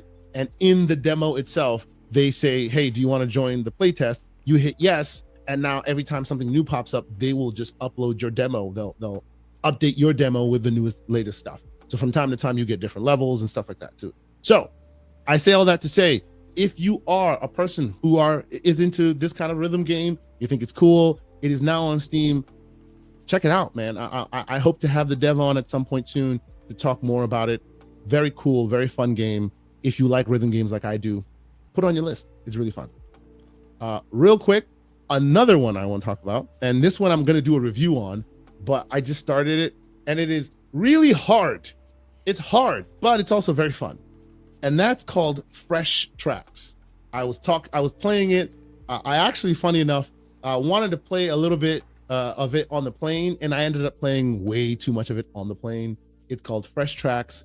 It is very fun. What is it? It's basically, what would I call it? Fresh Tracks is kind of like, it's like Guitar Hero, if you will. It's like Guitar Hero, but you're basically skiing. You're skiing down the line, and that's where the music is coming from. So as the music comes down the lane, you switch from different tracks to the other track, and each encounter has different things they expect from you. So as the music is coming in, it's also moving and shaking based on how based on what actions need to take place on screen. So maybe you're heading down the lane, and you want to swipe an enemy to the left or to the right, and you're doing it to the beat. And if you do it right, you're leaning left, right. You're doing it in sequence to the beat. You do it well, and you get extra points. It's a very fun game. It's just really, really hard, and it's got some interesting voice actors. I forget the name of the gentleman. Do you remember, what's the name of that movie? Do you remember? Oh my goodness, I'm remembering. Constantine. Remember Constantine, the Keanu Reeves movie where John Constantine, the DC game, the DC character that eventually made a movie. In that movie, waiting on a sequel for that since forever. Forever. Yes. Do you remember who plays the devil in Constantine? Yes, the guy. He's in the what do you call it? Commercials. The Call of He's Duty in the commercials, COD right? ads. He's in the COD ads. Yes, he is the voice of the big antagonist in Fresh Tracks. And the first place I saw him was in Prison Break, the TV show. He was the Russian guy. Yes, good call out. Absolutely. I saw him there as well. From that moment on, he's been like on the radar for me. He is the voice antagonist in Fresh Tracks. So as you're going and playing the game and going back and forth, you hear him go, and the game is it's supposed to be based on Norse.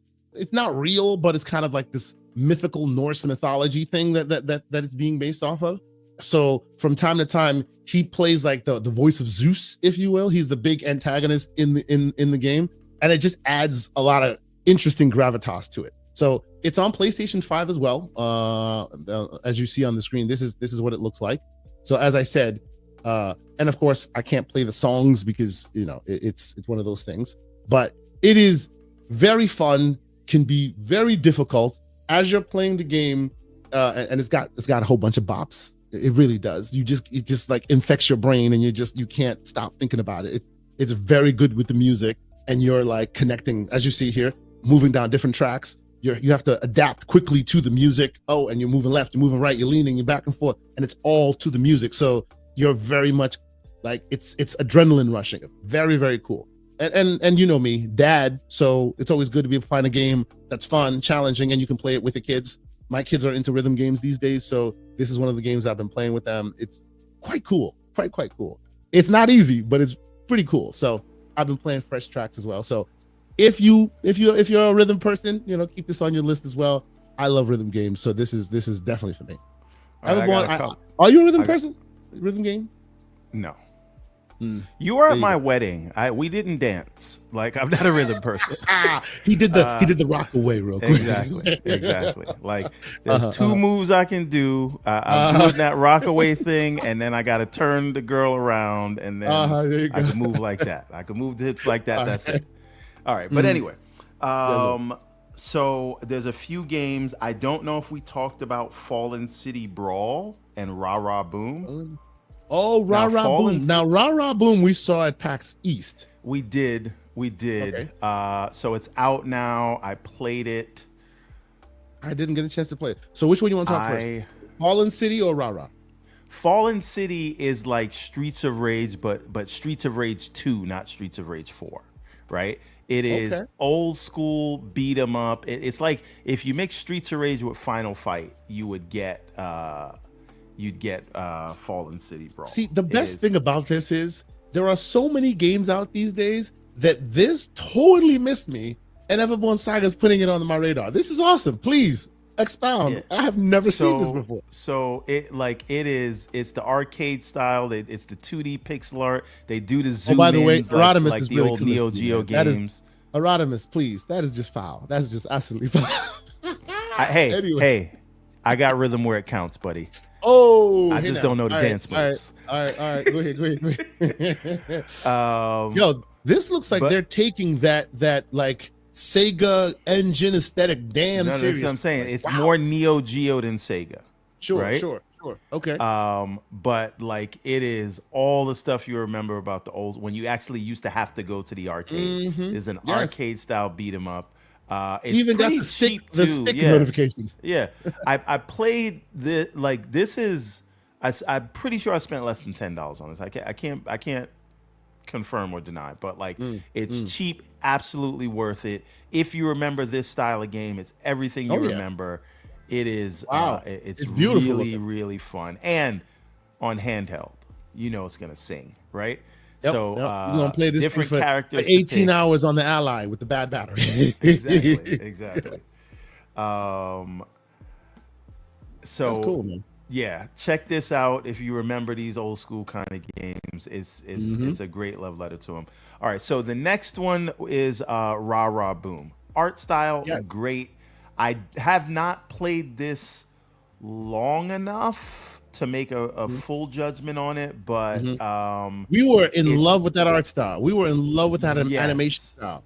Like, did that change for you? The art and animation is still great.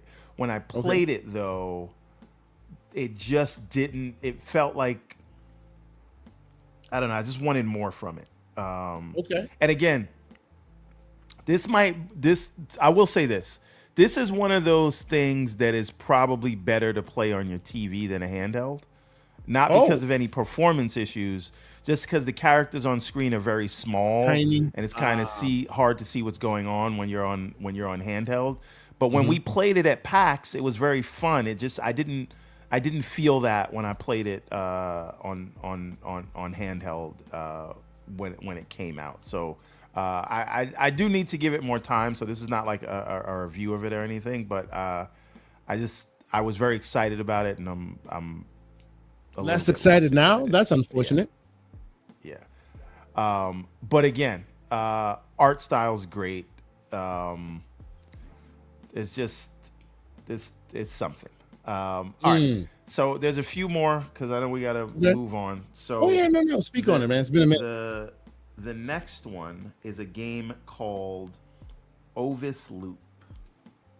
Ovis Loop. Now, ladies and gentlemen, I hope you are writing this stuff down because this is what we do on here. We give you things to put on your radar. He's putting things on my radar today. Ovis Loop. Okay. Yes. Now this is like a Metroidvania and a roguelite, all sort of mixed into one. More Metroidvania than roguelite. But it is it's a 2D platformer. Combat is like you kind of pick what you're gonna go into. You go on these missions and you pick what you're gonna go into the mission with, right? And then you can unlock things, and then you'll have those things to go into the mission. But you can't take everything with you, so that's where you get the sort of roguelike elements. But it's the combat system is really punchy, really I like fun. the graphics, So man. It looks No, it pixelated looks and great. cool. I like that. Yeah. Very nice. Okay. So I really, I assume all of these are Steam games. King Web is asking. Yeah, they're all on Steam. Cool. That's where I'm playing them anyway. But I want, we'll see where this clip goes. If you can see some of the combat, it's really good. There you go. This is a boss fight, I guess, or this is like a regular fight in this game. Like they put a lot of work into this one. Because look at the kill counter right up there, right? Like it looks like it's maybe it is a boss fight, but this is like how regular mid bosses are, or regular like fun looking, bro. Because you have like regular enemies that you can take out in 2-3 slashes, and then you got these other mid boss guys. This guy might be a regular boss, but like this is what the combat's like in general. Okay. It's, looks great. Looks really good. Like, and of course, as it is, you can imagine, you're gonna swim on this on a handheld. This is going real fine. That's great. That's great. So this is another high recommend. But the way it seemed like it was like almost like they were trying to pitch it as like some ongoing thing. So I hope it's not like I hope it has an actual like ending or whatever. Live service. I'm not into this thing just to play to get power ups and have to clock in to work to play a game. But it is really, really fun. Okay. Very cool. So keep that on the list. It is what? It is Ovis, Ovis Loop. Yes. Interesting. Okay. Any more? Yeah, but this is the thing. So like as Gentlestone's saying, that the interface looks very busy because it's more like they're trying to make it one of those keep playing over and over again. It's not a service game, but like making it like that, and that's gonna turn me off real quick. Because if when I want to play this kind of game, I want it all simplified because it's I hear you, and if that's what it is, might not be for everybody. I mean, it won't be for me. I'll just put it down because I don't like things that waste my time. All right. Another game that I picked up but didn't play, we can talk about it, is Lost Soul Aside. I actually bought this a few months ago and didn't realize I pre-ordered it. And I only did it because people were telling me PlayStation didn't do single player games daily. But so you were just being purchase petty. I understand. Yes, I do it all the time. Petty purchases. I do it all the time. You would wolf. Go for it, sir. Yes. But single player game. Then they were like, no, it doesn't count because that's a China hero. There goes the shadow boxing, ladies and gentlemen. Right. My bad. I'm sorry. I shouldn't have done it. Keep going. But anyway, so I can't speak to that because I didn't play. So I haven't really put time into it, but I hear unfortunate things about it. Like, I hear that some of it is good, but it's not exactly ready for prime time. Like some of the a big criticism I heard from it, and again, admittedly, I haven't really put like much time into it, so maybe that I haven't put any time into it, frankly. So please take that into account. But I heard that the voiceover, at least the English dub, sounded like AI, which is kind of unfortunate. Well, hey. Yeah, this is what I hear. But published by the Sony visuals Publishing LLC. We'll boy, the visuals look somewhat decent. I mean, it looks cool. But this is done by a small team, so I'll have more because I'm at least gonna try it. We'll see how it is. Listen, I may end up liking it because there's a lot of games where people are like, I don't like this. This is what mid or whatever else, and then I'm it's just my type of thing. You about it? Yeah, it's all good. I just can't speak to it because I haven't played it yet. But I will not deny that I bought it as a troll. And then I realized I had already purchased it, and it was too late. So the next game, and we're almost done here. These yes. are games Go that ahead. are already out, but I Okay, picked them yeah. up because they were super cheap. And by the way, I'll have 2 more when we're done. We'll continue. Yeah. Have a Nice Death. That was on Game Pass for a time. I love that game. It's beautiful. Now, Yeah, I yeah. got this game. It's on sale right now if you buy it directly from Steam for $10. But Not bad. if you go to CD Keys, you can get it for $6.09. And if you have any CD Key points, I ended up getting this thing for $3.84. I will say it might be the best $3.84 I've ever spent. No doubt. No doubt. Very I good game. sign that. So Such a good game. If you're on Steam, go to CD Keys right now, type in Have a Nice Death. You will not be disappointed. Look at that gameplay and art style and tell me it's worth $3. It's worth way more than Gentle Stone, notice how the interface isn't busy because they're not trying to pretend it's a service game. Wow. Oh my. That's not shadow boxing. That's boxing. My. No, that's not what I'm talking about. Oh no, I see what slow-mo. Slow-mo, did you get your package yet? You talking about a Sonic fans. Did you get your controller yet though? Please and thanks. All right. Oh man. Shout out to the great slow-mo. Anyway. Oh, they're saying it's sold out. You guys should have got it when I told you all about it in the Discord 2 days ago. It's gone. That is your fault. Ooh, okay. I'm gonna just let this one rock. Okay. Hey, yo, only slow-mo will make it there. Anyway, what else you got, bro? All right. There's another one called Infernax. Now this is more of a It's like Inferno, but Infernax. There's an instead of an O at the end, it's an AX. AX. Okay. Pixel says this. Your fault wasn't called for. Yes, it was. You should have listened to me when I said to get it. But anyway, the Infernax is more of not a 16-bit style game, but an 8-bit style platformer. Graphics are very good for what it is, but it's, I'm saying the style of gameplay is going to be reminiscent of a more NES style. Infernax. I see it. Infernax. Okay. Look at that. By the way, where are you pulling all this from? Like, this man is pulling games out.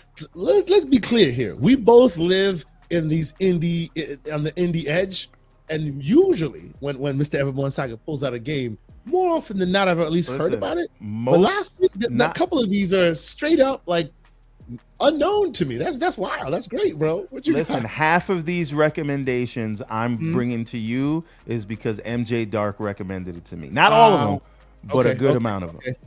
Okay. So we bow at the feet of the MJ's great recommendations, as we do, for sure. Okay. All right. As you say, I've been out of the loop a little bit. So clearly these are recommendations I did not catch. But okay. This is cool too. This is very much like following that old school lineage. Yeah. And last but not least, now this is not a game I'm playing right now. I played it a long time ago when it came out on the Switch. But shout out to Dr. Dry Rub, who in the Discord is always giving out codes. He gave out a code, and I saw this, and I wanted to add it to the Steam library because I didn't finish it on the Switch, so I'm going to finish it here. Owl Boy. Okay. Yeah. Great game. So this is it's a Metroidvania, but it's kind of written the gameplay style, not the gameplay style, but the way it's structured is like an RPG. The way the story is delivered. There's so much world building in this thing. It's a really fantastic game.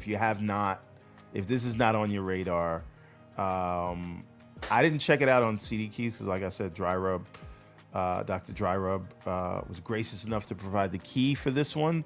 Shout out to the great Dr. Dry Rub. There's still a lot of codes that he has provided me that we still want to package together and do a real awesome giveaway. So the great Dr. Dry Rub always representing. Appreciate you, bro. Yeah. So this, as you can see here, there's so much going on with this. I would call it closer to like an RPG, like a side-scrolling RPG, but like Definitely recommend this one. If it's not on sale, you're gonna pay $20 for it, which Not bad. honestly, I think it's kind of worth it. But check CD Keys, see if you can get it on a discount in other places. But like this I think will be worth people's time. So those are all the games I picked up this week, and Very nice, sir. And or started playing.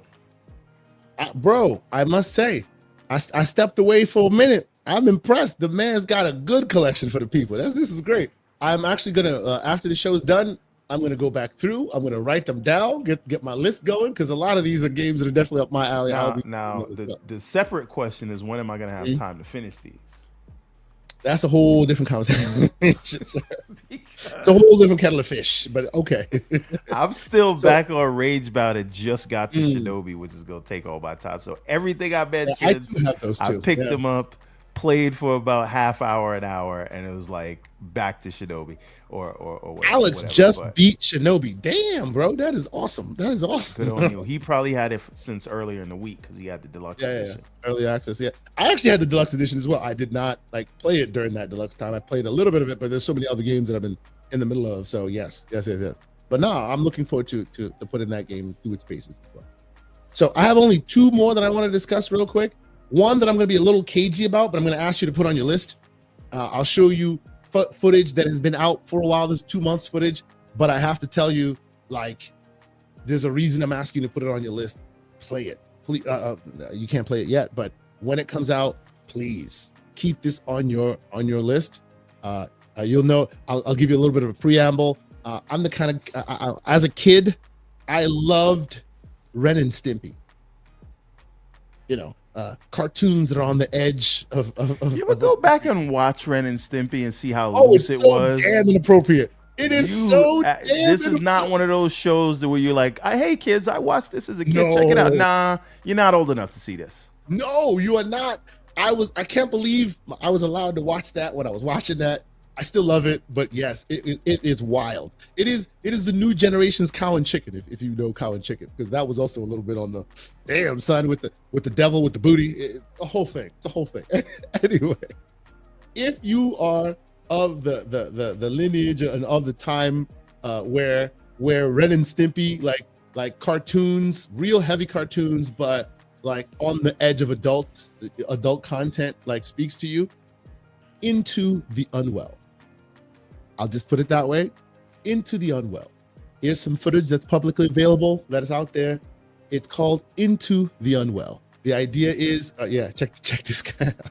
They use teeth as a bargaining. Like you pay for things with teeth, so you can go and get more teeth as you're playing, all right? And that's how you get stuff. What is it? It's a Metroidvania. That lamb, you are you find yourself in a psychiatrist's office. You're like a little. They say you're unwell, right? And the first time you start playing, you're literally sitting in the psychiatrist's office. He says some things to you. I'll keep it vague. He says some things to you, and you gotta like jump into the unwell. Is this Sir, out right now? No. Alpha footage, not available yet. Like psychotic stuff. Look, it's buns taking the sausage out of themselves, or the hot dogs out of themselves, and beating you with it. Right? It is the enemies are pizzas, big pizzas that come at you and throw slices of themselves at you. Oh, it is no. psychotic. You don't even have to tell me anymore about this. This game is psych. Like, and sometimes you go and frivolous purchase activated. Bro, it is psychotic. Keep it on your list. Keep it on your list. It is hilariously cool. I will put that out there. Like, man, oh man. You're asking, you go and you ask, they give you what do you call it? Missions, right? You go, you ask for mission. The first time you ask for a mission, they give you the mission, this, that, and the third. If you ask for the mission one too many times, they drop the F-bomb and say, Tater. I'm just like, what? Damn. Game is wild. I feel like Ren and Stimpy reincarnated in the new world. I can't wait for this game to be out. This is just public out there. Steam has the page for it. into the Unwell. Put it on your list whenever it comes out. It looks freaking cool. Put it out there like that. So I've been that's been on my radar. Like keep that on your radar. Very cool. And then the final one that I'll talk about, which I just started, but I know this game is it just speaks to me. It speaks to me. And it's out and anybody can buy it. It is freaking awesome. I love it. If you like Journey, if you like Abzu, have you heard of Sword of the Sea, Mr. Everborn Saga?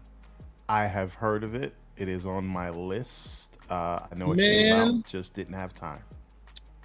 Oh, it's so beautiful, man. Like, it's from the guys who made all of those games that evoke emotional energy, even without saying a damn word, right? Like they're speaking with environment, they're speaking with gameplay. And it's just so powerful and beautiful and locomotion. And you can definitely tell that they learned their lesson from Abzu and from Journey and a few others. And this game is just, chef's kiss. I love everything I'm seeing from this game. It's just that smooth locomotion as you find from Journey. You had me at locomotion. And then they add all the other learnings on it. And yes, shout out to the great John Wolf. It is on PlayStation Plus right now. They always are really good with that, by the way. When a nugget of awesome game is out there, it tends to be on their sub-service. It tends to be the game of the month. So was what's the other one? Animal Well was also one of their first. And that was also a gem, really beautiful game. This game is so cool. Like, it's so much fun. And unlike all the others I'm talking about, this is everywhere. So I'm playing this on Steam right now. And obviously some of their other games have been exclusively on PlayStation platforms.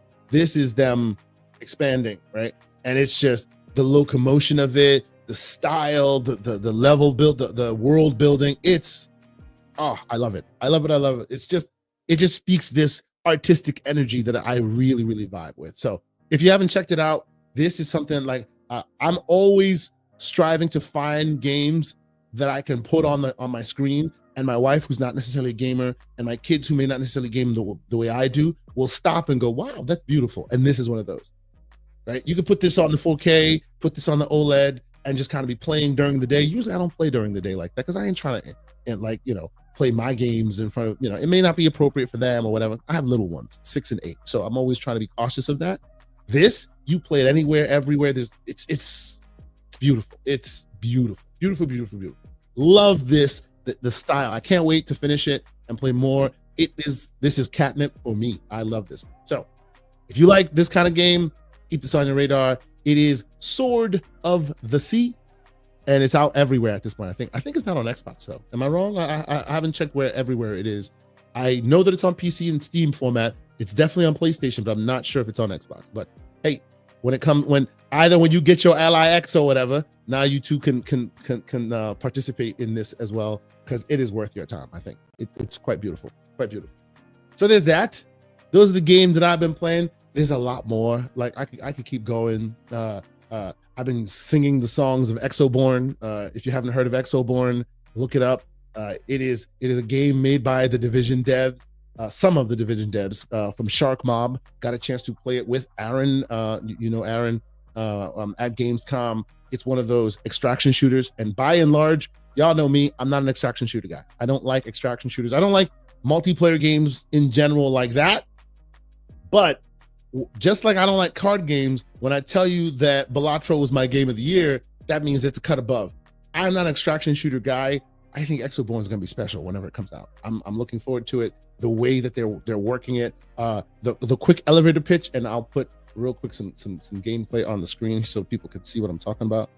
Exoborn, the quick elevator pitch for it is, like, from what I can tell, it's a mashup of, like, you definitely see what do you call it? You definitely see Division lineage there, right? But you also see Titanfall lineage. You also see Halo lineage. It's all kind of blended together. Titanfall Division style, moment to moment, right? Can I say something real quick? Yeah, go ahead. I don't want to interrupt. Please. Just before we move on. So, yeah. Gentle Stone says Xbox PC store needs to up its game. Sword of the Sea isn't on there. He is correct. And the thing is, it's on Steam. Obviously, everything goes to Steam, but it's also on the Epic Game Store. True. And if somebody can port to the Epic Game Store, why are they not porting to the Xbox Store? What is going on? Well, there? I think it's a chicken and egg situation, right? Because Everborn Saga, who's predispositioned to buy games in the Xbox Store, won't do that because he's already been turned off for one reason or another. And because of that, why is the juice worth the squeeze for the developer to put that there when he could easily put it in another store that requires a few clicks and you'll still buy it there? This is probably the problem there. You know what I'm saying? Yeah. Not enough people buy there. Maybe that changes soon. But today, it's I'm sorry. This is installed on every Windows machine. Yeah. Pre-installed. Yeah. It's a problem they need to solve. You're not wrong. It's a problem they definitely need to solve, and I'm cognizant of it. Absolutely. And we've it's the had same platform. It's not like it's on the same platform. Yes. Yeah. But real quick, let's finish up the Exoborn stuff. This is what it looks like. Looks like third person division, right? And then every once in a while you jump in your Warthog and you and your boys are in the back and someone's on the side and y'all are shooting, right? And you feel like, I don't feel like being in the Warthog anymore. You have your exosuit on, you charge your shot and you jump straight up in the air and now you're gliding like what's that game where you had a parachute that kept opening? I forget the name of the game. Oh, Hollywood Rules, $2 super chat. Thank you, Sega and Lizard Cube. Shinobi is beautiful. Indeed. Hollywood Rules, they are 3 for 3. Look up Lizard Cube's pedigree with Sega, Wonder Boy, Dragon's Trap, Streets of Rage 4, and now Shinobi. These mother effers don't miss. They don't miss, yes. So, by the way, the reason I bring this up, I want there to be crew. Somebody says this might be worth seeing Just Cause vibes. Yes, that's what I was looking for. Just Cause with the parachute reopens, you can literally grapple shot a la Halo Infinite to trees, right? Or you can charge your exosuit and shoot up straight in the air, and then Just Cause it, and you got the parachute that opens, and you just glide into your location. And all the while, you got your brothers in your ear talking about where the objective is. It's a PvPvE, right? This is a post-apocalyptic world, so at any moment, the world will completely change. Crazy rain, crazy tornadoes, and you have to adapt to that. When you guys hit your objective, and folks know you hit your objective, everyone on the map recognizes where you are. So now all the environmental damage and the other players, PvP and PvE, are heading for you while you're waiting for your extraction ship to come, and you have to work as a team to get out of it and keeping all the loot. Like, it is freaking awesome. I'm not about this kind of gameplay, but I was just like buzzing when I was done. Aaron, who plays this a lot, tells me that it's very much the dark zone of the division, obviously combined with the verticality of your Titanfall, and mixed in with some of the elements of Halo as well, with grapple shots and warthogs and all of this. So cool. I mean, I really had a great time playing this thing. Like, to the point where, y'all know me, I don't play these kind of games. I'm looking forward to playing this game. So I think there's a demo, or a beta rather, coming out soon enough. Again, only on Steam right now, but I think it's October at some point. There will be some kind of beta. As soon as I saw this, I shouted it out to the man that I know who's all about this life, Slow-mo Backslap. He got this on deck. As more opportunities come around, maybe I'll see if I can get more access to this and talk more about it. It is very cool, like very cool. This has the ability to turn somebody like me, who's not really about that, into a fan of this kind of stuff. If you have a good crew, I foresee this being something special when it comes out. So there's that, Exoborn. But I think that's that for now, as far as the games we've been playing, because we keep going, man. I know we hear about them games. There's a lot of games to talk about, and there's a lot of real cool games that came out on Gamescom that either is out already or coming out very soon. But let's pivot a little bit. Let me real quickly read out the super chat from the great MJ Dark with a super chat. He says, "Funny how the GPD win boy with the baby hands and an AC next to him while playing is talking smack. Gajima, Death Stranding 2's game of the year, coming for the E33 boys from us." That sounds like a lot of trolling in one tweet. Who is the baby hands like playing next to the AC? I think I know who we're talking about, but we're gonna let that one sit. Okay, sir. And then Victor Allenstein with a follow super chat. He says, once the Xbox Ally releases, I bet many will start rushing to release it on the Xbox app. I think it will be huge in the road for the devs to Xbox. Actually, I think you're not wrong, right? It depends on how much of a first-class citizen they make that interface, right? But there's a potential that it's so good that they want that developers want that to be featured that way, right? It depends on how the Steam store breaks out, right? If this thing comes out day one and the Steam store is very much a first-class citizen in that UI, then maybe people still stay where they are. But if they thread that needle and all of a sudden the Xbox store is just far more of a pleasant experience than all the others, a la how Steam OS is today, I can see people potentially buying more stuff there.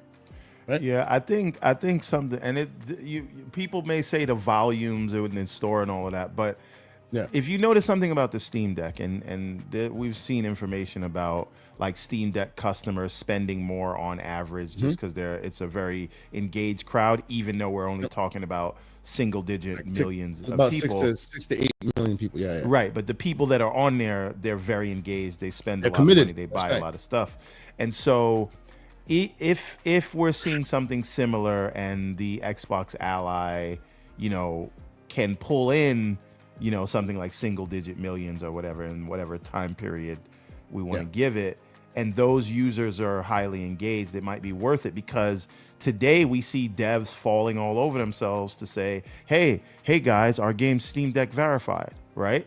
Because it becomes a selling point at that point.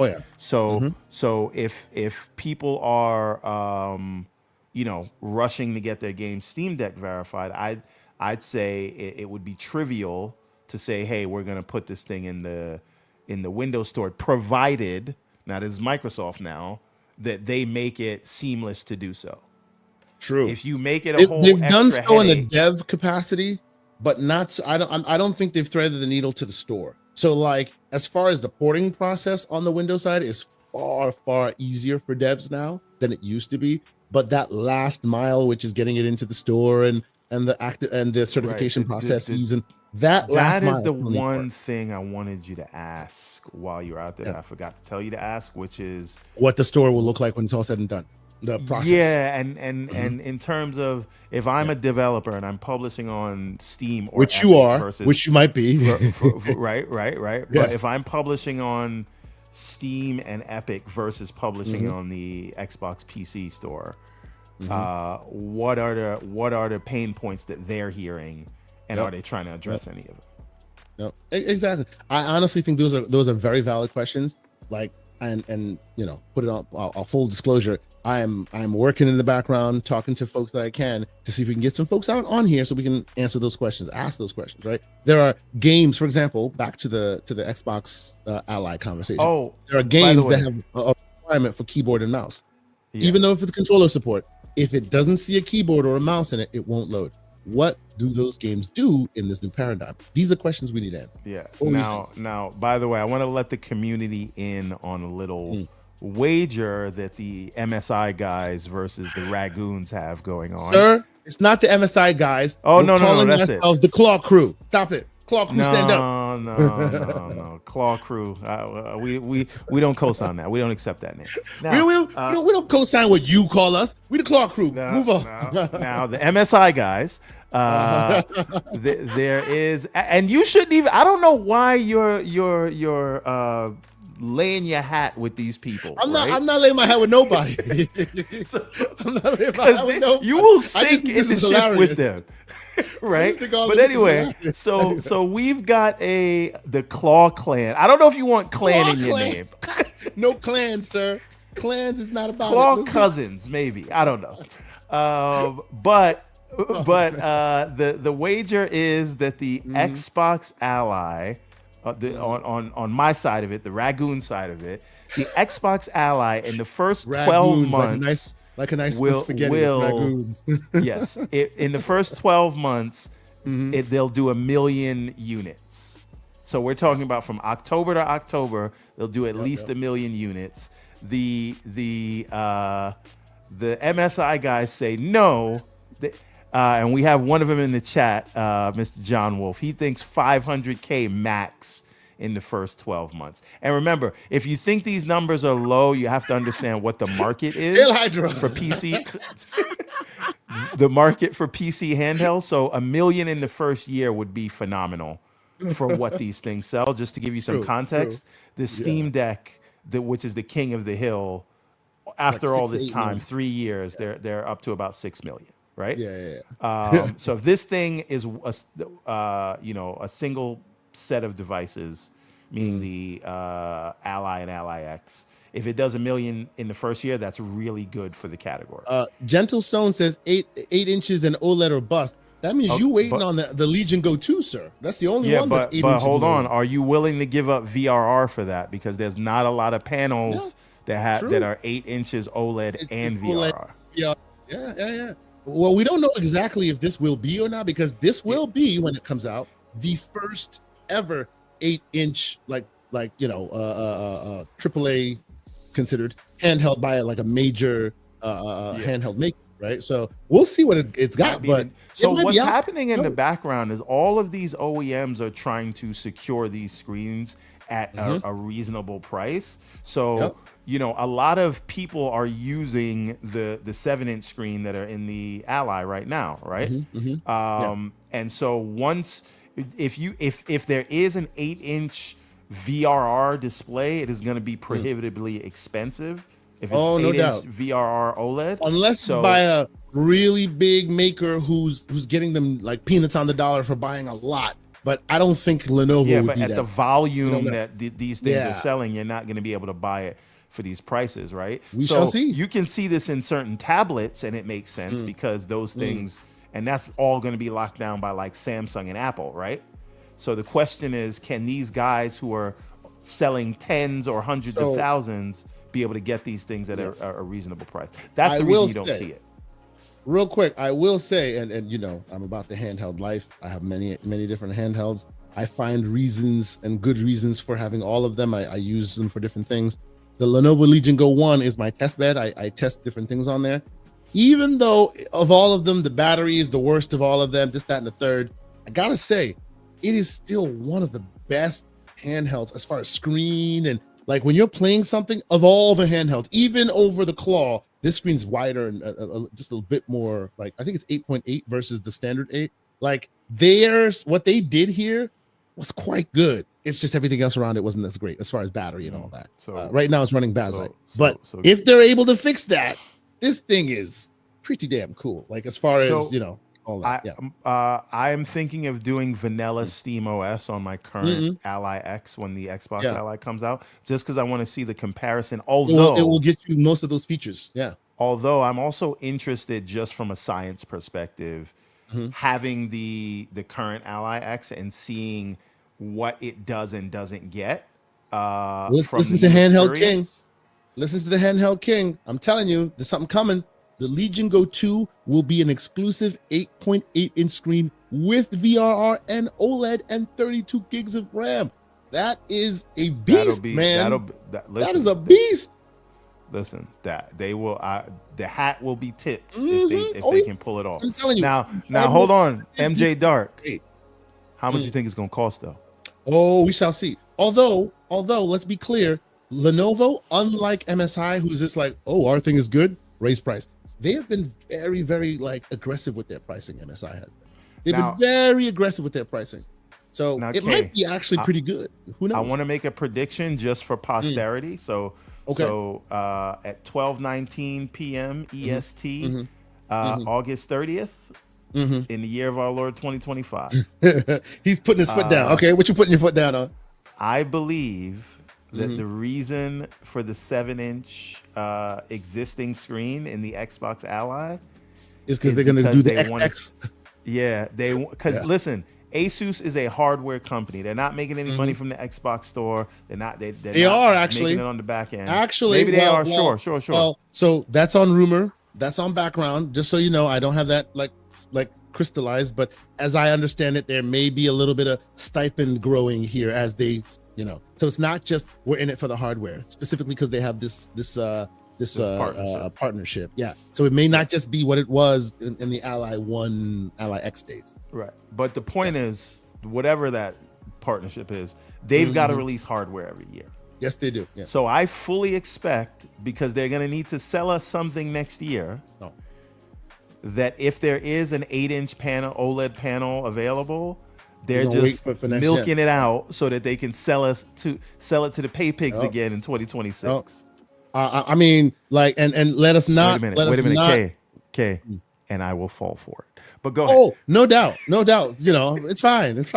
Let us not get it twisted here. When MJ says this, MJ's about that life. Like, if, and that's a big if, we see a 8.8-inch, 120 hertz OLED screen, VRR, and all that, with 32 gigs of RAM, and by then maybe the software, maybe the drivers are mature, you're gonna see your boy go get one of the Legion Go 2s. I'm telling you, I will. I'm putting it out there right now, because that would be a new benchmark. I'm looking forward to it. So there's that. Yes, absolutely. I'd be all about it, because they've done great work with what they have. Yeah. For those that are not like in the know, so Strix Point, based on those things, those are the current set of AMD APUs that everyone's using. But Strix Halo's kind of like the holy grail right now. Oh boy, stuff. Yeah. But it is very power hungry. So what Kay and I have been talking about, doesn't wake up until like 40 FPS, 40 TDP or whatever. It's just ridiculous. Yeah. But you could when you're on battery, you could maybe turn off some things, right? Turn off a few of the compute units, and then keep it cromulent while you still get. And then when you dock it, you can, because literally this thing has, like, let's put it this way: the PS5 has 36 compute units, the Xbox has 52. This has 40 compute units. Yeah. It's a beast in your hands. It's wild. And I'm not trying to talk about RDNA, whatever. Who cares, right? But the point is, Strix Halo is at the level of the consoles that you have under your TV today. It is, but it's too powerful for. And the best part is, battery. Let's not get it twisted. Why? Oh, it's the same as the hardware we have today. Why does that matter? It matters because the hardware you have today, they shape it for you and you're stuck, and that's where you are. This would be all that power and your choice to do with it what you wish. Oh, you want 60? Here's your 60. Oh, you want 30 but ridiculous ray tracing and all that? Here's that. This is like all in the palm of your hands. Wow. Yeah. That's a good look. And so if we can get to a place where they can figure out power management, meaning you get the full power when it's plugged in, like docked, and you get some of it that is disabled while you're on handheld. On the go, the go. You dock it sees the TDP limit rise, and now you're like crushing 4K 60. Wow, that'd be awesome. And again, what we're talking about, and your consoles today aren't running most times native 4K. Yeah. They're running at a lower internal rendering resolution and then upscaling on your TV to run at 4K or whatever, right? But the point is, this can do that, and it can do it at the level that the consoles are doing it.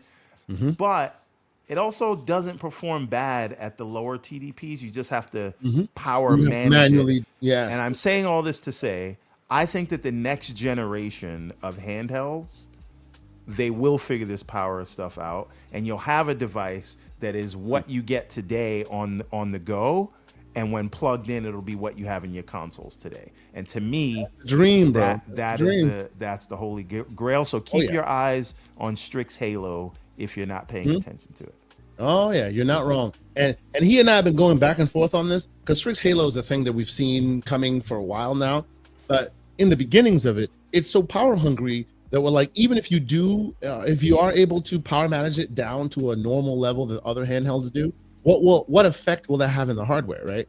And there have been a few recent examples where when they do that, you lose a lot on the CPU side, but still what you get on the GPU side is so good that why not? It's pretty good. Like, it's surprisingly good. So I can see it where they limit it in its handheld capacity, you still get somewhat decent frame rates, better than what you get today. And the minute you dock it, now it's a monster. That's a good look. I'm looking forward to something like that. Now, Oh, yeah. Major has MJ, a that's Strix right. Halo device. He's got It's a the flow, tablet, yeah. believe it or not. Mm-hmm. But he's saying he played Mafia: The Old Country and Stellar Blade at 1600p ultra Using settings ray tracing. and used ray Yeah. tracing low in Cyberpunk 2077. Yeah, That's yeah. the kind of thing that this APU can do, right? Yep. So it has to come down in price. Now they're putting them in mini PCs right now, right? As they should, because this thing is battery hungry like a monster. We'll see. And I have a mini PC in my living room now, but it's more like something close to the Z1 Extreme that's in the ROG Ally today. But something like Rob is over here getting mean and vicious. He said these boys is racist towards Claw Boys. oh man. Listen. ugly in them Somebody streets, man. suggested they wanted to be called a Claw Clan, so yes. Oh no. That is a bridge too far, sir. I'm No on their neck. plan talk. But the thing is, I think these would be great if you want a console-like form factor that will perform as your console, but it's too expensive right now. These mini PCs are like $1,500 now. They do need to come down in price. Now I know a PS5 Pro is $750, and the Xbox 2 terabyte is even more than that, which is insane. But New world, sir. still, I think See, those things by the need way, to come down to Aside, StreamYard now has it now has a soundboard. When you just said, reminded me, I should have had the soundboard that says yesterday's price is not today's price. Oh yeah, we gotta load that soundboard up. But yeah, I think in the coming year that the Strix Halo mini PCs and will come down in price, and I think the handheld manufacturers hopefully will figure out a way to manage the power for on the go. And so maybe 2026, 2027, you start seeing Strix Halo in handhelds and at affordable prices under your TV. For the record, I didn't think that world was feasible when Strix Halo came out, and now seeing some of the new the CCP experiments, if you will, I see you. I see you. You were right, Everborn. I see you. That is a world that we could potentially see. I wasn't sure they could handle the hunger as it was as far as the power, but now it looks like they're at least trying. There are some who are even putting it in handhelds today, which is kind of wild. So that's pretty cool. Good look on that. Oh God. Oh man, MJ Dark is on demon time today. Well, seriously, we gonna move swiftly along there, MJ. Yeah. Lucius with a final super chat. He says MSI guys crying in the streets, but want us to believe they're confident in their product that they have. When you're confident, you don't need to do this. Talk to him. Who's doing this? But who's doing? I hope you're not talking about what? me. Stop throwing your hat with the MSI guys. K is not gonna end well for you if you want to get in bed with these guys. Haven't you seen that meme when you're like jumping? I know. Anyway. Weird nerds defending. So let us recalibrate. Let's do the final stories. I want to talk a bit about both, the post console war world, which is Gears and Helldivers 2. I want to talk a little bit about that. I know you've been I have, as I said, Gamescom actually running around. Mm-hmm. I've only seen cliff notes on this, so because I've been we've both been busy, but I've also been on all of these indie games, so I don't know much about. Now I did buy Helldivers again as a trial. I have it on Xbox. I have it on PC. I had it on PC for a long time. The loss here is that it's not Play Anywhere. Yeah, that's true. It should have been Play Anywhere, but it's not. But we got to give Sony time. Oh God, I'm sorry. Real quick, MJ Dark with a $2 super chat. Lucius baby hands Augustus with oven mittens. Why y'all so mean today? I don't know what. I don't know what's going on. Okay. So, let's talk a bit about Helldivers. I want to know. And by the way, Lucius, you already know the AI memes is coming, so I don't know what MJ's starting. It's coming. I need to ask the chat, those who've played like to me, it looked like it was a lot of skins and like it's still basically Helldivers, but with the Halo helmet and the various weapons from ODST.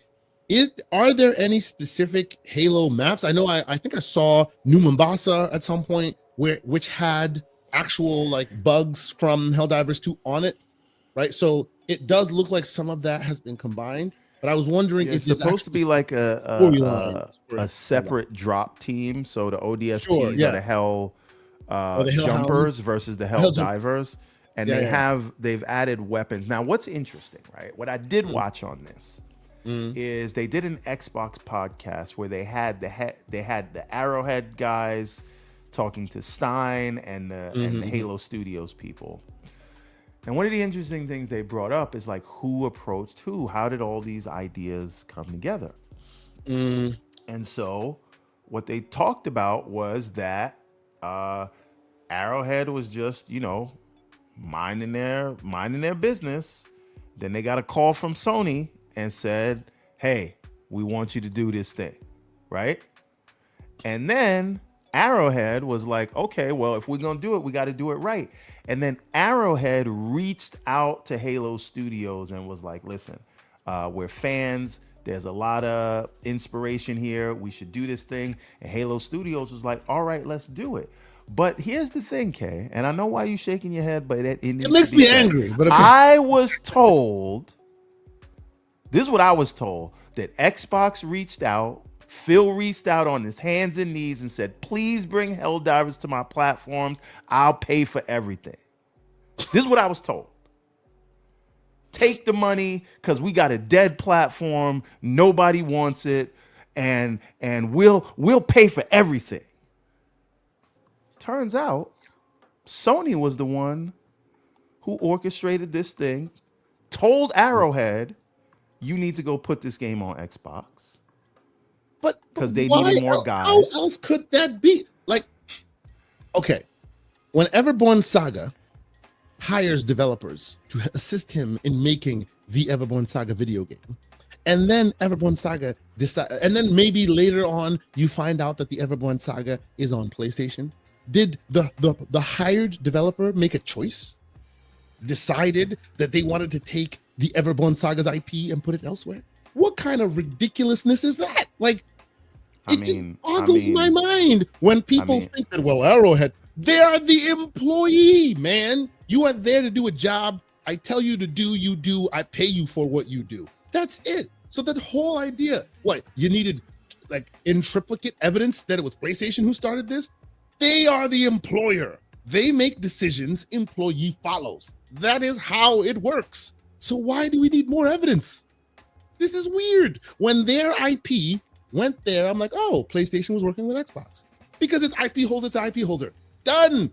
Who facilitated that? Those are just the worker bees that we hired to get that done. Arrowhead has no business, no decision-making process within this at all. The only decision process they have is, we don't want to work on PlayStation on Xbox. Okay, fired, new guy that does it. That's how this works. So why? I'm sorry. Get ahead of it. So who's shadowboxing now? But anyway, but again, these are the things that people have to tell themselves because God forbid anyone admits they may have been wrong. Right? So the point is, I think this is a great thing. And when everyone talked about the game potentially coming to Xbox, this is what people thought. They thought, hey, maybe one day there's potential for a crossover, which all was like fan fiction. And then it turns out on the day of the launch, they had it ready and waiting. I think I'll tell you, check digital receipts. I said if there's ever a game to come to Xbox, it's Helldivers. Why? Because it was made with PlayFab. That's an Xbox game in PlayStation closed. I said that day. Right. But that's like a back end thing, and it all makes sense. That means the port is even easier, right? It's But like the it's harder idea, to make it a PlayStation game than it is to an Xbox because it starts as an Xbox game. It starts default with the Chivos. but it's an even separate level to say, hey, we're gonna do this. Hey, listen, Halo Studios did not greenlight sort of secret level episode with Doom Guy and Master Chief, but they greenlit this, right? Which let's be clear, that was not a good look on their part. I wish they'd done that. No, I understand it's not a good look. I just need you to understand how unprecedented this is. True, right? true, very. Like, they own Doom Guy, they own Doom, and they didn't greenlight that, but they greenlit this. So I just think I want to go to a different place here, just real quick, and you tell me how you feel about this, right? Like, yes, you know, some of us are big Halo fans. I'm a huge Halo fan. I've been for a long time. For me, Halo has been dead since the campaign has not come back, right? I love Halo. I especially love ODST. I've been a huge ODST fan forever. I love the real guys quipping and joking while they're in the war zone, right? Shout out to Nathan Fillion and making Buck one of my favorite characters, right? I love that whole lineage that he had and eventually turned into a Spartan. Really cool. With this catching fire as it is, and I said this in the Discord before, I want to get your take on this, Everborn. What do you think of the idea that, you know what? I don't want another Master Chief driven game. Give me with the statement that is being garnered. Listen carefully. Listen carefully. With the excitement that's being garnered here, give me an ODST game. Don't kill the Chief. Make the Chief the Chief. He is the pinnacle in that world, and he may very well be in that game as the Chief. But let us play as Spartans, right? Because that idea of not Spartans, but ODSTs, that idea that the Helldivers has rekindled here has pretty much put a really good spotlight on that IP and on the specific sub IP of the ODSTs, which has not come back in a long time now. Now's the perfect time for an offshoot story in the Haloverse with ODSTs, like a proper one, campaign and all that. You disagree? Yeah, but not at the expense of we're not saying expense. No. I'm just saying if it is, I don't want it delaying the next Master Chief. Well, no. This wouldn't be a 343 Halo Studios joint, right? I mean, clearly Helldivers having this integration wasn't a 343. Arrowhead is not owned by Sony, and I know they're working on another project. Yeah. Be interesting. You see what I'm saying? If one day it was a possibility for an ODST proper game, they already have the assets. But think about this. What if they were able to work out a deal where Arrowhead's maybe not their next project because they got something going on, but after they that, did say their next project was not going to be tied to PlayStation. They did. No, I understand. This is what I'm saying. Like, it would be cool if they said, "Hey, Halo Studios is working with multiple different other studios to make different things in the world. Hey, Arrowhead, make an ODST game. You're doing an ODST. Exactly. I want that. Build that world. Let there be more, access. I understand the idea. Don't do the Skywalker problem, which is, hey, you got a big, vast universe, but it's all about incest with the Skywalkers, right? This is my point, sir. Right? You've gotten lightning in a bottle here, where ODSTs were something that only those of us who knew loved, and now you've been able to put it on Front Street in a real way, in a popular IP that did not necessarily blend at first thought. And in the new world that we are in, partners, baby. Right? Well, not only that, in the new world that we're in, it wouldn't be limited to whatever. It'd be everywhere.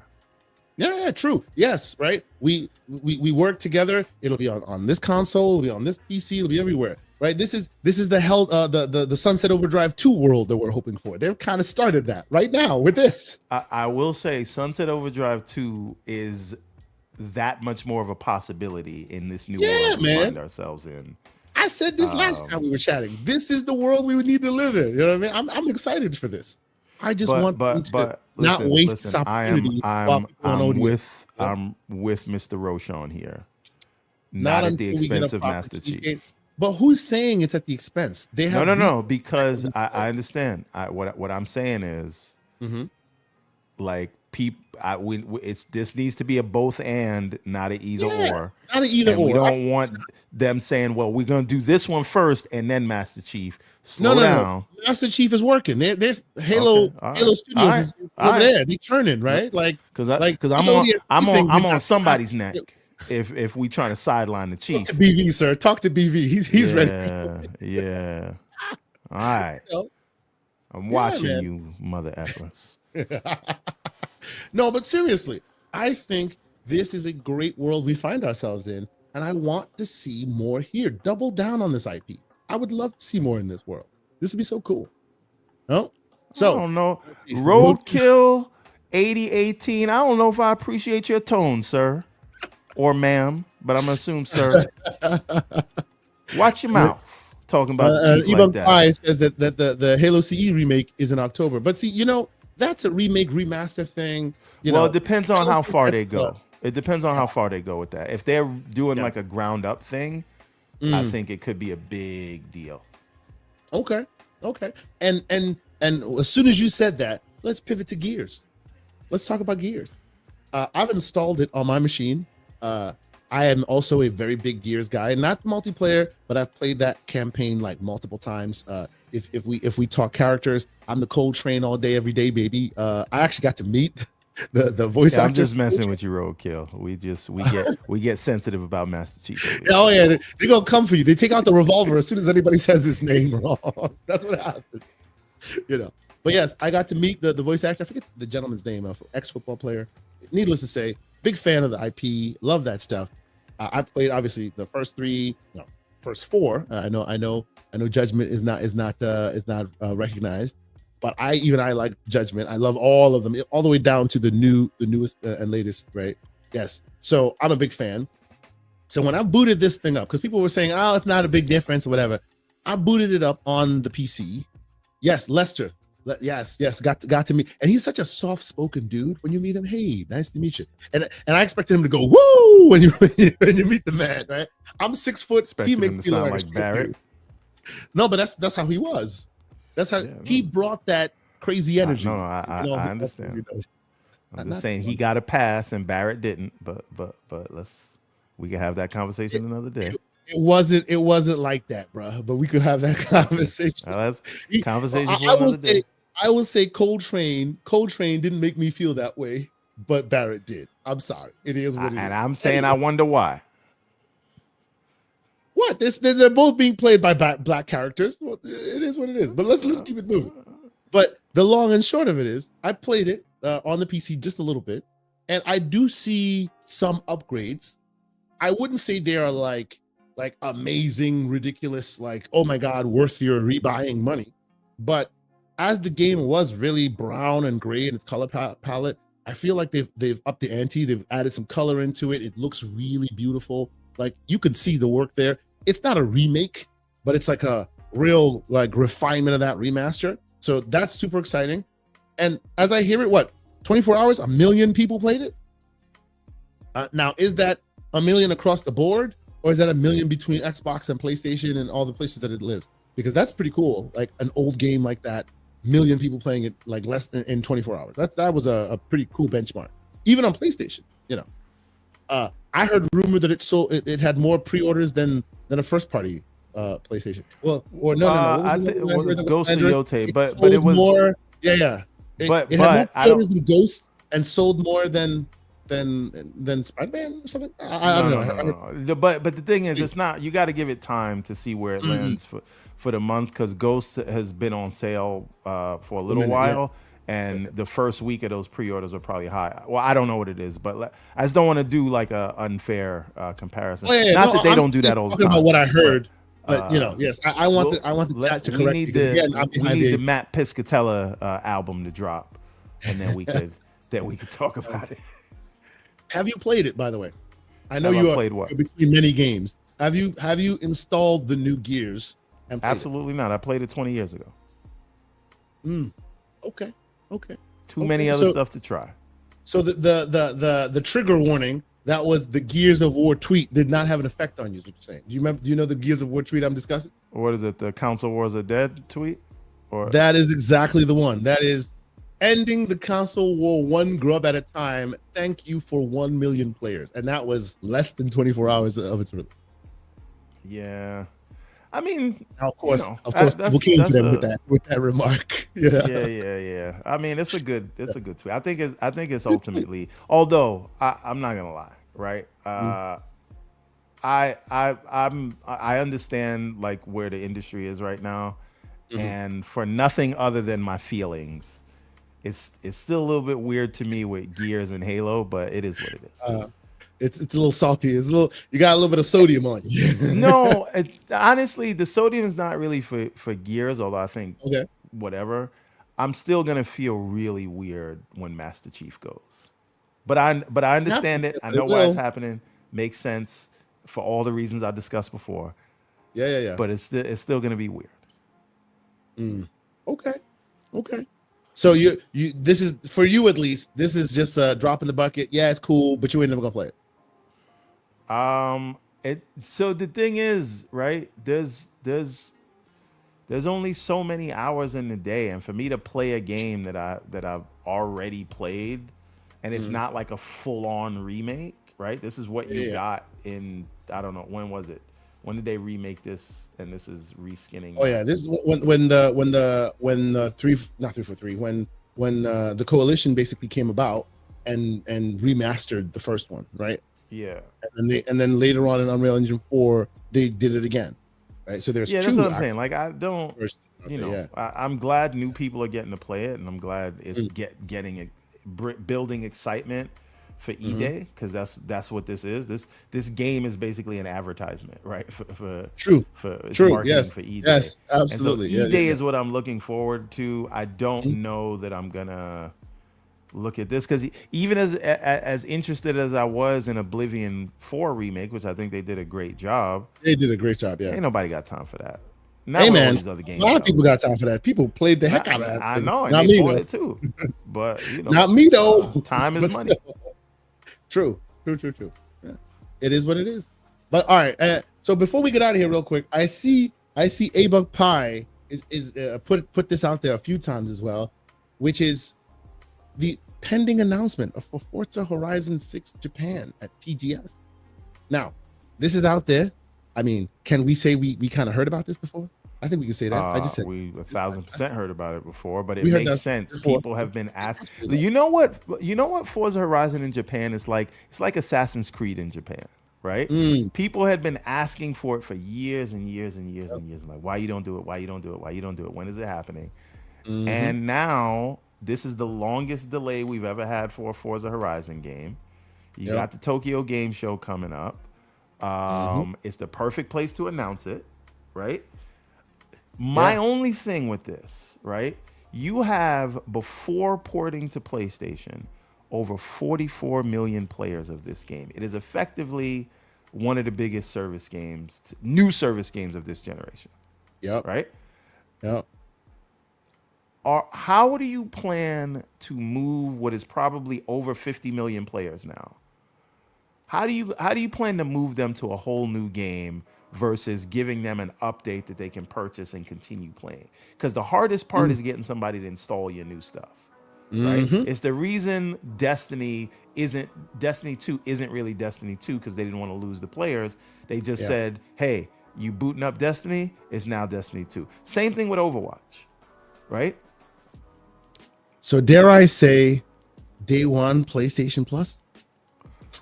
Nah, I don't think PlayStation Plus, definitely not. But Why not? It'll get people on board, and then you but sit out after a month, and they're gonna have to pay to keep it. The PlayStation people are there to subsidize the Xbox stuff, so they got to pay, right? Okay. And Game Pass is already Game Pass, so you're gonna get that already. So, but again, I wonder if it's maybe better to do, instead of this being a proper 6, you just do Forza Horizon Tokyo DLC with all the things that would have been in the sequel. Just because those people are booting this game up every day, and they might be happy staying where they are.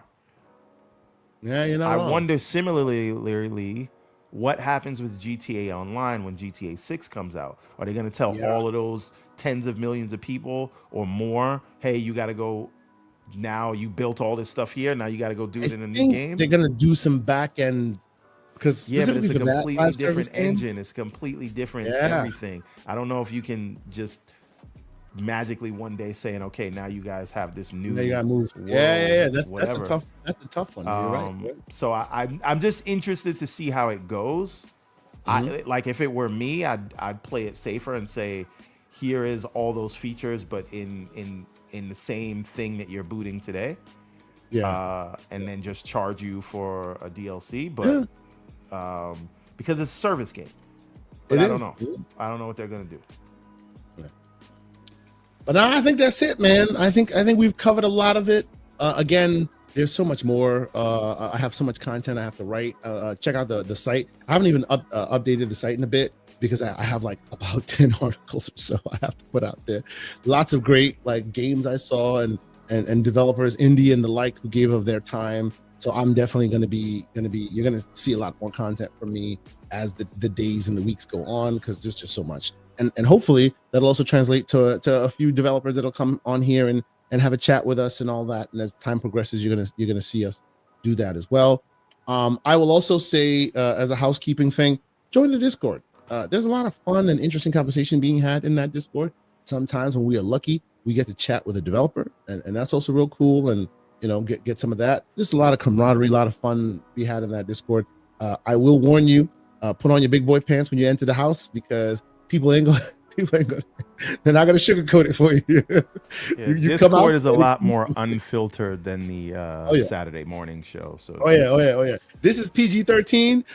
Discord is like rated R, sometimes a little further, depending on the situation of the conversation. But we always keep it above. We try to keep it above board, and when it's not, we rein it in. So we have a great time in the Discord. So check out the Discord and join us. Evermore, I need to give you some flowers on this here show, because and those who've been watching the show for a long time know this. Everborn Saga was on his weight loss journey for a while. And he was like, he became the Svelte Saga, and he was doing things. And I'm sitting here going, yeah, it is what it is. Yeah, but I started my own journey not too long ago. As I should. And I will tell you, November 2024, 278 pounds. I know. As of today, 239. After the big games, because I was mad worried about Gamescom. Oh, what's it gonna happen? I actually lost weight at Gamescom because of all the running around I was doing. 239. The lowest I've been in maybe 20 years. So thank you, sir. Appreciate you, man. The inspiration. It's a cold, bro. I appreciate you. After being on vacation and then doing a convention for 2 weeks, I got to get back to it. So I haven't actually worked out in a minute. But we're still doing well. It was great. It's good. And honestly, it's like, by and large, you and I working together, and you putting that down, I seeing it working. I'm like, I might be able to do that myself. So thank you, bro. I really appreciate it. This is really cool. So there it is.